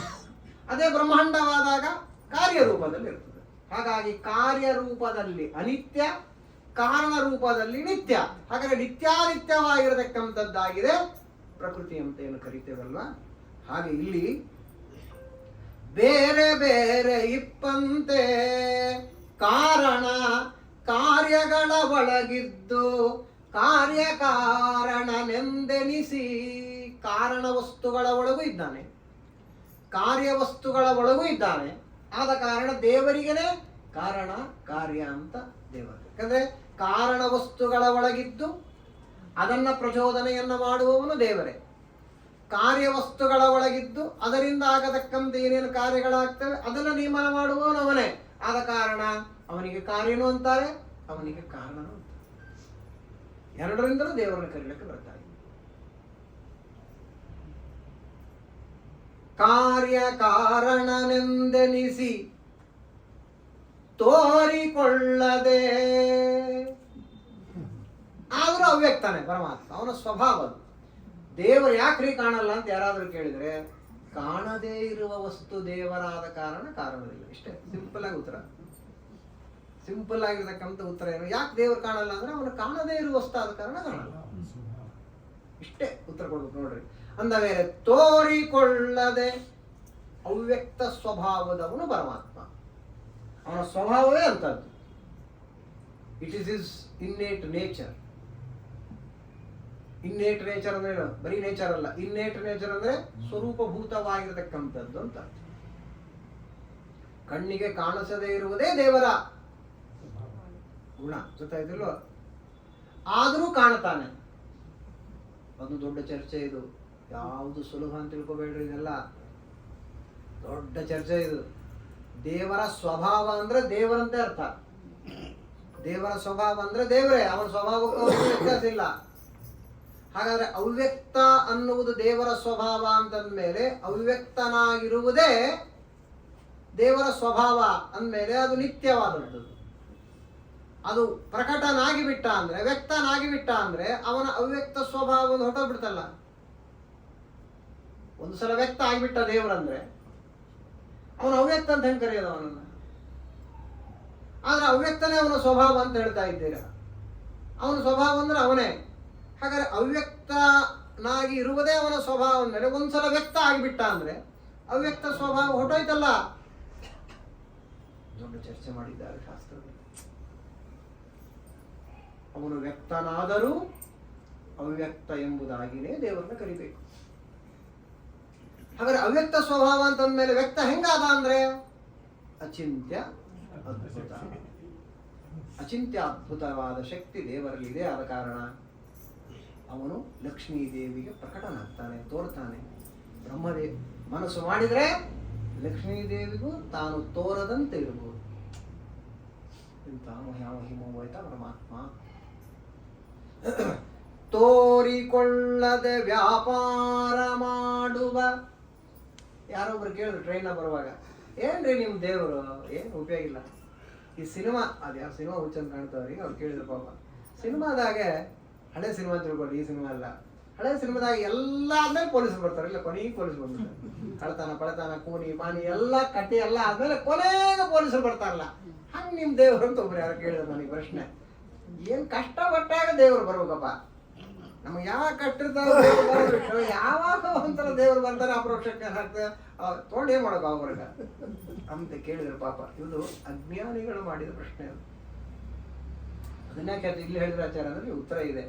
ತೋರಿಕೊಳ್ಳದೆ ವ್ಯಾಪಾರ ಮಾಡುವ. ಅದು ಅವ್ರು ಪ್ರಶ್ನೆ ಕೇಳಿದಂದ್ರೆ ಅದೇ ಪ್ರಹ್ಲಾದರಾಜರ ಚರಿತ್ರೆ ಕೇಳಿದ್ರು ಅವರು. ಎಷ್ಟು ಕಷ್ಟಪಟ್ಟ, ಏನ್ ಕತೆ, ಕೊನೆ ನಿಮ್ ದೇವ್ರು ಬಂದ ಅಂತ. ಅದು ದಡ್ಡತನದ ಪ್ರಶ್ನೆ ಅದು. ಯಾಕೆ? ಅಗ್ನಿಯಲ್ಲಿ ತಗೊಂಡು ಹಾಕಿದ ಪ್ರಹ್ಲಾದರಾಜರನ್ನ, ವಿಷವನ್ನ ಕೊಟ್ಟ, ಹುಲಿಸಿಂಹಗಳನ್ನ ಬಿಟ್ಟ, ಸರ್ಪವನ್ನ ಬಿಟ್ಟ, ಅವ ಸತ್ನೇನವ ಸಾಯಲಿಲ್ಲ. ಅಗ್ನಿ ಒಳಗೆ ಹಾಕಿದ್ರು ಸಾಯಲಿಲ್ಲ ಪ್ರಹ್ಲಾದ. ಅಂದ್ರೆ ಏನರ್ಥ? ಅಗ್ನಿ ಒಳಗೆ ಅಂತರ್ಯಾಮಿ ಆಗಿರತಕ್ಕಂಥ ಪರಮಾತ್ಮ ಹೇಳಿದಾನೆ ಪರಶುರಾಮ, ಅವನೇ ಕಾಪಾಡನೆ ಅಂತ ಅರ್ಥ. ತೋರಿಕೊಳ್ಳದೆ. ಇನ್ನ ಕೊನೆಗೆ ಯಾವಾಗಲೂ ತೋರ್ಕೊಳ್ಳದೆ ಇದ್ರೆ ಇವನು ಇಲ್ಲೇ ಇಲ್ಲ ಅಂದ್ಬಿಡ್ತಾರಂತ ಕಂಬದಿಂದ ಬಂದ್ಬಿಟ್ಟ ಒಂದ್ಸಲ. ಅಷ್ಟೇ. ಅಲ್ಲಿ ಕಾಪಾಡ್ದವನೇ, ಇಲ್ಲಿ ಕಾಪಾಡ್ದವ. ಅಲ್ಲಿ ತೋರ್ಕೊಳ್ಳದೆ ಮಾಡ್ದ, ಇಲ್ಲಿ ತೋರ್ಕೊಂಡು ಮಾಡ್ದ, ಅಷ್ಟೇ ವ್ಯತ್ಯಾಸ. ಆಮೇಲೆ ಕೊನೆಗೆ ಬರ್ತಾನೆ ದೇವ್ರು ತಿಳ್ಕೊಬೇಡಿ. ಕ್ಷಣ ಕ್ಷಣ ಕ್ಷಣಕ್ಕೂ ನಮ್ಮನ್ನ ಕಾಪಾಡ್ತಾ ಇರತಕ್ಕಂಥವನು ಪರಮಾತ್ಮನೇ. ತೋರಿಕೊಳ್ಳದೆ ವ್ಯಾಪಾರ ಮಾಡುವ. ವ್ಯಾಪಾರ ಕೂಡ ಹೆಂಗ್ ಮಾಡ್ತಾನೆ ಅಂತಂದ್ರೆ ಯೋಗ್ಯತೆಗಳ ಅನುಸಾರ ಫಲಗಳ ಉಣಿಸಿ ಸಂತೈಸುವ ಕೃಪಾ ಸಾಂದ್ರ. ಎಲ್ಲ ಕಡೆ ಇದ್ದು ಎಲ್ಲರೊಳಗಿದ್ರು ಅವರವರವರ ಯೋಗ್ಯತಾನುಸಾರವಾಗಿ ಅವರವರ ಹಿಂದಿನ ಕರ್ಮಗಳನ್ನ ನೋಡಿಕೊಂಡು ಅದಕ್ಕೆ ತಕ್ಕಂತ ಫಲವನ್ನ ಕೊಡ್ತಾ ಇರ್ತಾನೆ ದೇವರು. ಹೆಂಗಂದ್ರಂಗೆ ಮಾಡೋದಿಲ್ಲ, ಮನಸ್ಸಿಗೆ ಬಂದಂತೆ ಮಾಡೋದಿಲ್ಲ. ಮಾಡಬಲ್ಲ, ಏನ್ ಬೇಕಾದ್ ಮಾಡಬಲ್ಲ. ಕರ್ತುಂ ಅಕರ್ತುಂ ಅನ್ಯಥಾ ಕರ್ತುಂ ಅಂತ ಹೇಳಿದ್ದಾರೆ ದೇವರಿಗೆ. ಅವ್ನು ಯಾರು ಹೇಳೋರು ಯಾರು ಕೇಳೋರಲ್ರಿ ಅವನಿಗೆ. ಏನ್ ಬೇಕೋ ಮಾಡಬಲ್ಲ. ದೇವರ ಎದುರಿಗೆ ನಾವು ನಿಂತುಕೊಂಡು ಯಾಕೋ ಸ್ವಾಮಿ ಹಿಂಗ್ ಮಾಡಿದೆ ಅಂತ ಕೇಳಬೇಕಾದ್ರೆ ಸ್ವಾತಂತ್ರ್ಯ ಇಲ್ರಿ. ನಮ್ಮೊಳಗೆ ದೇವರು ನಿಂತುಕೊಂಡು ಮುಖ್ಯ ಪ್ರಾಣ ದೇವರನ್ನ ಪ್ರಚೋದನೆ ಮಾಡಿ ವಾಗಭಿಮಾನಿಯಾದ ಅಗ್ನಿಯನ್ನ ಪ್ರಚೋದನೆ ಮಾಡಿರ್ತಾನೆ. ಎರಡು ಮಾತು ನನ್ನ ಬಾಯಿಗೆ ಬರ್ಲಿಕ್ಕೆ ಸಾಧ್ಯ. ಅಂದ್ಮೇಲೆ ಯಾಕೆ ನೀ ಹೀಗ್ ಮಾಡ್ತಾ ಇದ್ದಿ ಅಂತ ದೇವರನ್ನ ಕೇಳಬೇಕಾದ್ರೆ ದೇವರೇ ಆ ನಮ್ಮೊಳಗಿಂತ ಅದನ್ನ ಕೇಳಬೇಕ್ರವ. ಹಿಂಗದ ನಮ್ಮ ಹಣೆಬರ. ಅಂದ್ರೆ ಯಾರು ಕೇಳೋರು ಅನ್ನ? ಯಾರು ಹೇಳೋರು ಕೇಳೋರು ಇಲ್ಲದೆ ಇದ್ರು ಕೂಡ ಕೃಪಾಸಾಂದ್ರ, ಮಹಾ ಕರುಣಾಸಾಗರ ಆ ಪರಮಾತ್ಮ ಮನಸ್ಸಿಗೆ ಬಂದಂತೆ ದೇವರು ಎಂದೂ ಮಾಡುವುದಿಲ್ಲ. ಚೀಫ್ ಜಸ್ಟಿಸ್ ಇದ್ದಾಗ ಅವನು ಏನ್ ಬೇಕು ಕೊಡ್ಬೋದು ಜಜ್ಮೆಂಟ್ನ. ಗೊತ್ತಾಯ್ತಿಲ್ಲ? ಏನ್ ಬೇಕು ಬೆಳ್ಳಗಿರತಕ್ಕಂಥ ಕರಿ ಅನ್ಬೋದು, ಕರಿ ಇದ್ದದನ್ನು ಬೆಳ್ಳಗೆ ಅನ್ಬೋದು. ಒಂದ್ಸಲ ಚೀಫ್ ಜಸ್ಟಿಸ್ ಆಫ್ ಇಂಡಿಯಾ ಕೊಟ್ಬಿಟ್ಟ ಅಂತಂದ್ರೆ ಮುಗಿದೇ ಇರ್ತದೆ. ಹಂಗೆ ಯಾವ ಚೀಫ್ ಜಸ್ಟಿಸ್ ಇಡೀ ಜಗತ್ತಿಗೆ ಅವನಿದ್ದಾನೆ ಪರಮಾತ್ಮ. 14 ಲೋಕನೇ ಅವನ ಕೈಯಾಗದೆ. ಲಕ್ಷ್ಮೀ ದೇವಿನ ಕೂಡಬೇಕು, ಹೇಳಂದ್ರೆ ಹೇಳ್ಬೇಕು, ಹಂಗಿದ್ದಾನೆ ದೇವರು. ಅಂತಹ ಪರಮಾತ್ಮನಾಗಿರ್ತಕ್ಕಂಥ ಏನ್ ಬೇಕೋ ಮಾಡಬಹುದಾದರೂ ಮಾಡುವುದಿಲ್ಲ. ಅದೇ ಅವನ ಕೃಪೆ, ಅದೇ ಅವನ ಕರುಣೆ. ಏನೋ ಒಂದು ಸಣ್ಣ ಪುಟ್ಟ ತಪ್ಪು ಮಾಡಿ ಅಂತ ಹೇಳಿ ತಗೊಂಡೋಗಿ ನಮ್ಮನ್ನು ಸೀದ ಅಂದಂತ ಬಸ್ ಒಗೆದು ಬಿಟ್ರೆ ನಮ್ಮನ್ನು ಒಗಿಬೋದು ದೇವರು, ಆದ್ರೆ ಒಗೆಯೋದಿಲ್ಲ. ಶಾಸ್ತ್ರ ಏನ್ ಹೇಳ್ತದೆ ಅದರ ಪ್ರಕಾರವಾಗಿ ದೇವರು ಈಸ್ ಅ ವೈಸ್ ಜಡ್ಜ್ ಅಂತ ಅರ್ಥ. ಆಸ್ ಪರ್ ಕಾನ್ಸ್ಟಿಟ್ಯೂಷನ್ ಅವನು ಜಡ್ಜ್ಮೆಂಟ್ ಕೊಡ್ತಾನೆ. ಅದಲ್ಲ, ಜಡ್ಜ್ ಏನ್ ಮಾಡ್ತಾನೆ? ಕಾನ್ಸ್ಟಿಟ್ಯೂಷನ್ ಪ್ರಕಾರವಾಗಿ ನೋಡ್ತಾನೆ. ಅದ್ರ ಪ್ರಕಾರ ಸರಿಗಿದ್ದ ಅಂದ್ರೆ ಸರಿ ಅಂತಾನೆ. ಕಾನ್ಸ್ಟಿಟ್ಯೂಷನ್ ಅರೆಸ್ಟ್ ಮಾಡಿದ್ದ ಅಂದ್ರೆ ಅವನು ಬುಕ್ ಮಾಡ್ತಾನೆ. ಹಂಗೆ ಅನಾದಿ ಕಾಲದಿಂದ ಇರುವುದು ಯಾವುದಂದ್ರೆ ವೇದಶಾಸ್ತ್ರಗಳು. ಅದು ದೇವರು ಮಾಡಿಲ್ಲ, ವೇದಗಳನ್ನು ದೇವರು ಮಾಡಿಲ್ಲ. ಇಟ್ಸ್ ಅನ್ ಎಟರ್ನಲ್ ಲಾ. ಇದನ್ನ 4 ಜನ ಸೇರಿ ಮಾಡಿರ್ತಕ್ಕಂಥವ್ರು ಈ ಲಾನ, ಅದಕ್ಕೆ ಇವರು ಅಮೆಂಡ್ ಮಾಡಬಹುದು ಪಾರ್ಲಿಮೆಂಟ್ ಅಲ್ಲಿ. ಅದನ್ನು ಯಾರು ಮಾಡೇ ಇಲ್ಲ ವೇದಗಳನ್ನ, ದೇವರಂತಲ್ಲ ನಾನು ಮಾಡಿಲ್ಲ. ಭಗವದ್ಗೀತೆಯಲ್ಲಿ ದೇವರು ಹೇಳಿಬಿಟ್ಟಿದ್ದಾರೆ ವೇದಾಂತ ಕೃತ್. ಅರ್ಜುನ ವೇದಗಳನ್ನ ಹೇಗೆ ತಿಳ್ಕೊಳ್ಬೇಕು ಅಂತ 564 ಬ್ರಹ್ಮಸೂತ್ರಗಳನ್ನ, ಬ್ರಹ್ಮಶಾಸ್ತ್ರ ಅಂತಂತೀವಲ್ಲ, ಆ ಬ್ರಹ್ಮಸೂತ್ರವನ್ನ ವೇದಾಂತ ಅಂತ ಕರೀತಾರಕ್ಕೆ, ಅದನ್ನ ಮಾಡಿಕೊಟ್ಟಿದ್ದೇನೆ. ಬ್ರಹ್ಮಮೀಮಾಂಸ ಶಾಸ್ತ್ರವನ್ನು ನಾನು ಮಾಡಿಕೊಟ್ಟೇನೆ ಹೊರತು ವೇದಗಳನ್ನ ನಾನು ಮಾಡಿಲ್ಲ ಅಂತ ಕೃಷ್ಣನೇ ಹೇಳಿಬಿಟ್ಟಿದ್ದ. ಹಾಗಾದ್ರೆ it is a law by itself, eternal law. ಅದು ಯಾರು ಮಾಡೇ ಇಲ್ಲ, ಆದ ಕಾರಣ ಅದನ್ನ ಚೇಂಜ್ ಮಾಡೋಕ್ಕಾಗಲ್ಲ. ಏನ್ರಿ ಆಚಾರ ಹಿಂಗೆಲ್ಲ ಕಾಲಕ್ಕೆ ತಕ್ಕಾಗಿರ್ಬೇಕ್ರಿ ಆಚಾರ. ನಮಗೂ ಉಪದೇಶ ಮಾಡ್ತಿದ್ರು ಬಹಳ ಜನ, ಕಾಲಕ್ಕೆ ತಕ್ಕಾಗಿರ್ಬೇಕು. ಯಾವ ಕಾಲಕ್ಕೆ ಮಾತಾಡ್ತಿದ್ದೀರಿ ನೀವು, ಏನ್ ಕತೆ ಹಿಂಗೆಲ್ಲ ಅಂತಾರೆ. ಕಾಲಕ್ಕೆ ತಕ್ಕಾಗಿ ಏನೇನ್ ಚೇಂಜ್ ಇದೆ, ಆಪದ್ಧರ್ಮಗಳೇ, ಅದು ಶಾಸ್ತ್ರ ಹೇಳ್ತದೆ ಆಲ್ರೆಡಿ. ಶಾಸ್ತ್ರದಲ್ಲಿ ಎಲ್ಲ ಇದೆ. ಆಪದ್ಧರ್ಮಗಳಂದ್ರೇನು, ಯಾವ್ಯಾವ ಕಾಲದಲ್ಲಿ ಹೆಂಗಿರ್ಬೇಕು, ಅದನ್ನು ಶಾಸ್ತ್ರ ಹೇಳ್ಬಿಟ್ಟೆ. ಅದನ್ನ ನಾವು ಮಾಡೋಗಿಲ್ಲ, ನಾವು ಚೇಂಜ್ ಮಾಡೋಕ್ಕಾಗೋದಿಲ್ಲ. ದೇವರೇ ಚೇಂಜ್ ಮಾಡೋ, ನೀನೇ ಯಾರು ಚೇಂಜ್ ಮಾಡೋ? ಹೌದಲ್ಲ, ಪಂಡಿತರು ಚೇಂಜ್ ಮಾಡ್ಬಿಡ್ತಾರೆ. ಹಂಗ ನಡೀತದ. ನೀನ್ ನಡೀತದಂದ್ರೆ ಶಾಸ್ತ್ರ ಹೇಳ್ಬೇಕಲ್ಲ. ನೋಡ್ರಿ ಹಿಂಗೆಲ್ಲ ಇರ್ತದೆ ಜಗತ್ತೊಳಗೆ, ಅದೇ ಕಷ್ಟ. ಹಂಗಿಲ್ಲವೇ ಇಲ್ಲ. ಹಾಗಾದ್ರೆ ಕೃಪಾಸಾಂದ್ರ ಅಂದ್ರೆ ಅವರವರವರ ಯೋಗ್ಯತಾನುಸಾರವಾಗಿ ಅವರವರಿಗೆ ತಕ್ಕಂತೆ ಅವರವರ ಸ್ವಭಾವದಂತೆ ಪರಮಾತ್ಮ ಒಳಗೆ ನಿಂತುಕೊಂಡು ಎಲ್ಲ ವ್ಯಾಪಾರವನ್ನ ಮಾಡಿಸಿ ಅದಕ್ಕೆ ತಕ್ಕಂತೆ ಫಲಗಳನ್ನ ಉಣಿಸ್ತಾನೆ ಪರಮಾತ್ಮ. ಉದಾಹರಣೆ ಹೇಳಬೇಕಂದ್ರೆ ನಿಮಗೆ ಸಪ್ತಮ ಸ್ಕಂದ ಭಾಗವತದಲ್ಲಿ ಹೇಳಿದ್ದೇನೆ. ಸಮಪ್ರಿಯ ಸುರದ್ಬ್ರಹ್ಮನ್ ಭೂತಾನಾಂ ಭಗವಾನ್ ಸ್ವಯಂ ಇಂದ್ರಸ್ಯಾರ್ತೆ ಕಥಂ ದೈತ್ಯಾನ್ ಅವಧಿ ವಿಷಮೋ ಯಥಾ. ಇದೇ ಪ್ರಶ್ನೆ ಮಾಡಿದ್ದಾನೆ ಪರೀಕ್ಷಿತ ಮಹಾರಾಜ. ಅರ್ಥ ಹೇಗೆ ಮಾಡ್ಕೊಳ್ಬೇಕು ಅಂದ್ರೆ, ದೇವರಿಲ್ಲದ್ರೆ ಏನು ನಡೆಯುವುದಿಲ್ಲ. ಆದರೂ ಅವರವರ ಯೋಗ್ಯತಾನುಸಾರವಾಗಿ ಅವರವರ ಕರ್ಮಗಳಿಗೆ ತಕ್ಕಂತೆ ಫಲ ಕೊಡ್ತಾನೆ. ಹೇಗೆ ಅಂದ್ರೆ, ಮನೆಯಲ್ಲಿ ಫ್ಯಾನ್ ಇದೆ, ಟಿವಿ ಇದೆ, ಟೇಪ್ ರೆಕಾರ್ಡರ್ ಇದೆ, ಮಿಕ್ಸಿ ಇದೆ, ವಾಷಿಂಗ್ ಮಿಷಿನ್ ಇದೆ, ಎಲ್ಲ ಇದೆ. ಬಲ್ಬ್ ಇದೆ, ಲೈಟ್ ಇದೆ, ಎಲ್ಲ. ಕರೆಂಟೇ ಇಲ್ಲ, ಯಾವ ವರ್ಕ್ ಮಾಡೋದಿಲ್ಲ. ದೇವರು ಕರೆಂಟ್ ಇದ್ದ, ಕರೆಂಟ್ ಬೇಕೇ ಬೇಕು. ದೇವರಿಲ್ಲದೆ ನಡೆಯೋದೇ ಇಲ್ಲ ಜಗತ್ತು. ಅದೇ 220 volts ಕರೆಂಟ್ ಬಲ್ಬಿಗೆ ಹೋಗುತ್ತೆ, ಫ್ಯಾನಿಗೆ ಹೋಗುತ್ತೆ, ಫ್ರಿಡ್ಜಿಗೆ ಹೋಗುತ್ತೆ, ಮಿಕ್ಸಿಗೆ ಹೋಗುತ್ತೆ. ಆದರೆ ಅದರದರ ಸ್ವಭಾವಕ್ಕೆ ತಕ್ಕಂತೆ ಅವು ಕೆಲಸ ಮಾಡ್ತವೆ. ಫ್ಯಾನ್ ಏನ್ ಮಾಡ್ತದೆ, ತಿರುಗ್ತದೆ, ಗಾಳಿ ಕೊಡ್ತದೆ ಅಷ್ಟೇ. ಅದು ಸ್ವಭಾವನೇ ಅಷ್ಟು. ಅದೇ 220 volts ಕರೆಂಟ್ ಹೋಗ್ತಾ ಇದೆ. ಮಿಕ್ಸಿ ಏನ್ ಮಾಡ್ತದೆ, ರುಬ್ಬುತ್ತದೆ. ಮೈಕ್ ಏನ್ ಮಾಡ್ತದೆ, ಇಟ್ ಎನ್ಹಾನ್ಸ್ ದಿ ವಾಯ್ಸ್, ಅಷ್ಟೇ ತಾನೆ. ಆಮೇಲೆ ಧ್ವನಿವರ್ಧಕ. ಟಿವಿ ಏನ್ ಮಾಡ್ತದೆ, ಆಡಿಯೋ ವಿಡಿಯೋ ಎರಡು ತೋರಿಸ್ತದೆ. ಯಾರಾದ್ರೂ ಕೂಡ ಏನ್ರಿ ಫ್ಯಾನು ಹಾಡೇ ಹೇಳಲ್ಲ, ಟಿವಿ ಅಂದ್ರೆ ಏನ್ ಪಿಕ್ಚರ್ ತೋರ್ಸಲ್ಲ ಅಂತ ಕರೆಂಟ್ ಅನ್ನು ಬೈತಾರ ಯಾರಾದ್ರೂ? ಮೂರ್ಖ ಅಂತಾರ. ಕರೆಂಟ್ ಅನ್ನು ಬೈಲಿಕ್ಕೆ ಆಗ್ತದ? ಅದೇ ಕರೆಂಟೇ ಪಾಸ್ ಆಗ್ತದೆ ಎಲ್ಲ ಕಡೆ. ಆದ್ರೆ ಅವುಗಳ ಸ್ವಭಾವಕ್ಕೆ ತಕ್ಕಂತೆ ಅವು ಕೆಲಸ ಮಾಡ್ತವೆ. ಹಾಗೆ ಜೀವನ ಸ್ವಭಾವಗಳು ಬೇರೆ ಬೇರೆ ಇದೆ. ಒಳ್ಳೆ ಜೀವ, ಕೆಟ್ಟ ಜೀವ, ಮಿಕ್ಸ್ಡ್ ಆಗಿರ್ತಕ್ಕಂಥ ಜೀವ, ಅದರ ಮೇಲೆ ಅದಕ್ಕೆ ತಕ್ಕಂತೆ ಹಿಂದಿನ ಕರ್ಮಗಳನ್ನು ಮಾಡಿದ್ದಾರೆ. ಎಲ್ಲವನ್ನ ನೋಡಿಕೊಂಡು ದೇವರ ತಕ್ಕಂತೆ ಆ ಫಲವನ್ನು ಕೊಡತಕ್ಕಂಥವರಾಗ್ತಾನೆ.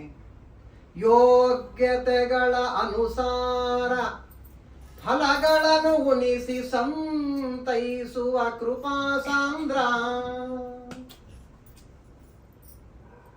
ಇದನ್ನೇ ನಮ್ಮ ಇನ್ನೊಬ್ಬ ದಾಸರು, ಪುರಂದರ ದಾಸರು ಅದನ್ನೇ ಹೇಳಿ, ಅವರವರ ಯೋಗ್ಯತೆಯ ಅರಿತು ಪ್ರೇರಕನಾಗಿ ಅವರಿಂದಲೇ ನುಡಿಸಿ ಅವರ ನುಡಿಗಳಿಗೀಗಿ ಅವನಿಗೋಲಿದಾನಮ್ಮ ಪುರಂದರ ವಿಠಲ. ಅವನೀಶನೆ ನಿನ್ನ ದಯವು ಸಾಧನವೋ ನೀನೇ ದಯಾಪರನೋ ನಿನ್ನವರ ಸಾಧನವೋ. ಅವರವರ ಯೋಗ್ಯತೆಯ ಅರಿತು ಅದಕ್ಕೆ ಪ್ರೇರಕನಾಗಿದ್ರೆ ಒಳಗಿದ್ದಂತ ತೋರಿಕೊಳ್ಳದೆ ಒಳಗೆ ನಿಂತು ಪ್ರೇರಣೆ ಮಾಡ್ತಾನೆ. ವ್ಯಾಪಾರ ಮಾಡುವ ಯೋಗ್ಯತೆಗಳ ಅನುಸಾರ ಜೀವನದ ಅವರವರದ್ದೇ ಆಗಿರತಕ್ಕಂತಹ ಜೀವ ಸ್ವಭಾವ ಬೇರೆ ಇದೆ, ಯೋಗ್ಯತೆ ಬೇರೆ ಇದೆ. ಆ ಯೋಗ್ಯತೆ ಅನ್ನುವುದು ಪ್ರತಿಯೊಂದು ಜೀವರಿಗಿದೆ. ಆ ಯೋಗ್ಯತೆ ಒಳಗಡೆ ಎಲ್ಲ it is predetermined, fix ಆಗೋಗ್ಬಿಟ್ಟಿದೆ. ಅದರ ಪ್ರಕಾರವಾಗಿ ನಡೀತದೆ. ಈಗ ಬೇಕಂದ್ರೆ ಇಲ್ಲ, ಬೇಡಂದ್ರೆ ಏನ್ ಮಾಡೋದಿಲ್ಲ, ಏನಿಲ್ಲೇ ಇಲ್ಲ. ಇದು ಗುಟ್ ಅಂತ ಹೇಳ್ಬಿಟ್ರು. ಇದೇನದೇ ಈ ಗುಟ್ಟನ್ನ ಭೇದಿಸ್ತಕ್ಕಂಥವ್ರು ಯಾರು ಜಗತ್ತಲ್ಲಿ ಇಲ್ಲ. ಅದಕ್ಕೆ ಪುರಂದರದಾಸರು ಸುಂದರವಾಗಿ ಇನ್ನೊಂದು ಮಾತು ಹೇಳ್ತಾರೆ. ಏನದು? ಒಂದೇ ಗೂಡಿನೋಳಿದ್ದು ಒಂದು ಕ್ಷಣ ಆಗಲದೆ ಎಂದೆಂದಿಗೂ ನಿನ್ನನ್ನೇ ಹೊಂದಿರುವೆ. ಒಂದೇ ಗೂಡಿನೋಳಿದ್ದು ಆ ಜೀವ ಸ್ವರೂಪದಲ್ಲಿ ಆ ಜೀವನ ಅಂತರ್ಯಾಮಿಯಾಗಿ ಅವನ ಹೃದಯದೊಳಗಡೆ ಆ ಪರಮಾತ್ಮ ಇರ್ತಾನೆ. ಒಂದೇ ಗೂಡಿನೊಳಗೆ ನಾವಿಬ್ರು ಇದ್ದೇವೆ ಅಂತ. ಒಂದೇ ಗೂಡಿನೋ, ಆ ಗೂಡಂದ್ರೆ ಸ್ವರೂಪ ದೇಹ, ಅದರ ಮೇಲೆ ಲಿಂಗ ದೇಹ ಎಲ್ಲ ಇದುಕೊಳ್ಳು ಒಂದು ಗೂಡೆ, ಎಲ್ಲ ಅದರೊಳಗಿದ್ದೀವಿ ಅಂತ ಅರ್ಥ. ಒಂದೇ ಗೂಡಿನೋಳಿದ್ದು ಒಂದು ಕ್ಷಣ ಆಗಲದೆ ಎಂದೆಂದಿಗೂ ನಿನ್ನನ್ನೇ ಹೊಂದಿರುವೆ. ಬಂಧ ವಿಷಯಗಳಿಗೆ ಎನ್ನನೊಪ್ಪಿಸುವುದು ಇಂದು ನಿನಗೆ ಇದು ಉಚಿತವಲ್ಲವೋ ದೇವ. ನಿನಗಾರು ಸರಿಯಿಲ್ಲ,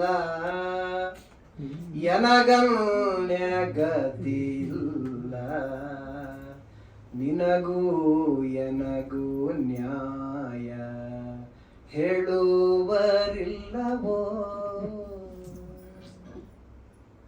ಎಷ್ಟು ಚಂದ ಆ ಸಾಹಿತ್ಯ. ನ್ಯಾಯ ಯಾರು ಹೇಳೋರು? ಮಧ್ಯಸ್ಥಿಕೆ ವಹಿಸೋರು ಯಾರಿದ್ದಾರೆ? ಎಲ್ಲರೂ ಅಸ್ವತಂತ್ರವೇ, ನೀವೊಬ್ಬರೇ ಸ್ವತಂತ್ರ. ಎಷ್ಟು ಚಂದ ಮಾಡಿದ್ದಾರೆ. ಅರ್ಥ ಆಯ್ತಾ? ಇಲ್ಲ, ಒಂದೇ ಗೂಡಿನೊಳಗಿದ್ದು ಒಂದು ಕ್ಷಣವೂ ನಿನ್ನ ಬಿಡದೆ, ನೀನು ಬಿಂಬನಾಗಿ ನಾನು ಪ್ರತಿಬಿಂಬನಾಗಿ, ನೀ ಆಡಿಸಿದಂತೆ ನಾನು ಆಡಿದ್ದೇನೆ. ಆದ್ರೆ ಬಂಧ ವಿಷಯಗಳನ್ನು ಮಾತ್ರ ನನ್ನ ಪರವಾಗಿ ಮಾಡ್ತೀಯ. ಇದೇನಿದು ಚಿಂತ? ಇದು ನಿನಗೆ ಉಚಿತವಾ? ನಿನಗಾರು ಸರಿ ಇಲ್ಲ ಅಂದ್ರೆ ನೀನೇ ಸ್ವತಂತ್ರ. ಇನ್ನು ಬಿಟ್ಟು ಇನ್ನೊಬ್ಬರು ಸ್ವತಂತ್ರ ಯಾರು? ಲಕ್ಷ್ಮೀದೇವನೇ ಇಲ್ಲ. ಎನಗನ್ಯ ಗತಿ ಇಲ್ಲ. ಏನಪ್ಪ ನೀನು ಬೇಡ, ಇನ್ನೊಬ್ರ ಹತ್ರ ಎಲ್ಲೋ ಯಾರು? ಎಲ್ಲರೂ ಸ್ವತಂತ್ರರೇ. ಎನಗನ್ಯ ಗತಿ ಇಲ್ಲ, ನಿನಗೂ ನನಗೂ ಮಧ್ಯ ನ್ಯಾಯವನ್ನು ಹೇಳೋರು. ನಿನ್ನ ಧ್ಯಾನವದು ನಿನ್ನ ಪ್ರೇರಣೆಯಿಂದ ಅನಂತ ಕರ್ಮವ ನಾ ಮಾಡಿದೆ. ಎಲ್ಲ ಏನೋ ನೋಡ್ರಿ, ಇದು ಏಕಾಂತದಲ್ಲಿ ಹೇಳಿ ಆನಂದ ಭಾಷ್ಪ ಸುರಿಸ್ತಕ್ಕಂಥ ವಿಚಾರಗಳಿವೆಲ್ಲ, ಪ್ರವಚನ ಮಾಡುವಲ್ಲವೆಲ್ಲ. ನಿನ್ನ ಧ್ಯಾನವದು ನಿನ್ನ ಪ್ರೇರಣೆಯಿಂದ ಅನಂತ ಕರ್ಮವ ನಾ ಮಾಡಿದೆ. ಇಂದಾದರೂ ಎನ್ನ ದಯದಿಂದ ನೋಡಯ್ಯ ಪನ್ನಂಗ ಶಯನನೇ ವಿಠಲ ನಿನಗಾರು ಸರಿಯಿಲ್ಲ ಎನಗಲ್ಯ ಗತಿಯಿಲ್ಲ ನಿನಗೂ ಎನಗೂ ನ್ಯಾಯ ಹೇಳುವರಿಲ್ಲವೋ ತೋರಿಕೊಳ್ಳದೆ ವ್ಯಾಪಾರ ಮಾಡುವ ಯೋಗ್ಯತೆಗಳ ಅನುಸಾರ ಫಲಗಳ ಉಣಿಸಿ ಸಂತೈಸುವ ಕೃಪಾಸಾಂದ್ರ. ಇದಾದ ಮೇಲೆ ಸಮಯ ಆಗಿದೆ. ಊರ್ಮಿಗಳ ಬೋಲಿಪ್ಪ ಕರ್ಮ ವಿಕರ್ಮ ಜನ್ಯ ಫಲಾಫಲಂಗಳ ನಿರ್ಮಲಾತ್ಮನು ಮಾಡಿ ಮಾಡಿಸಿ ಉಂಡುಣಿಸುತ್ತಿಪ್ಪ. ಮತ್ತೊಂದು ಅತ್ಯದ್ಭುತವಾಗಿರತಕ್ಕಂತಹ ಒಂದು ತತ್ವ, ಆ ಪ್ರಮೇಯವನ್ನ ಹೇಳ್ತಾ ಇದ್ದಾರೆ.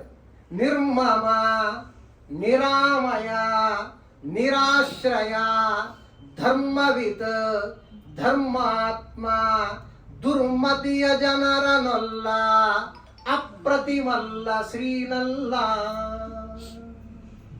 ಆ ವಿಚಾರವನ್ನ ನಾಳೆಯ ದಿವಸ ಅವಾಂತರವಾದ ಮಂಗಳವನ್ನು ಆಚರಿಸ್ತಾ ನಾಳೆ ಯಥಾಯೋಗ್ಯವಾಗಿ ಚಿಂತನೆಯನ್ನು ಮಾಡಲಿಕ್ಕೆ ಪ್ರಯತ್ನವನ್ನು ಪಡೋಣ. ಹರೇ ನಮಃ. ಶ್ರೀಕೃಷ್ಣ.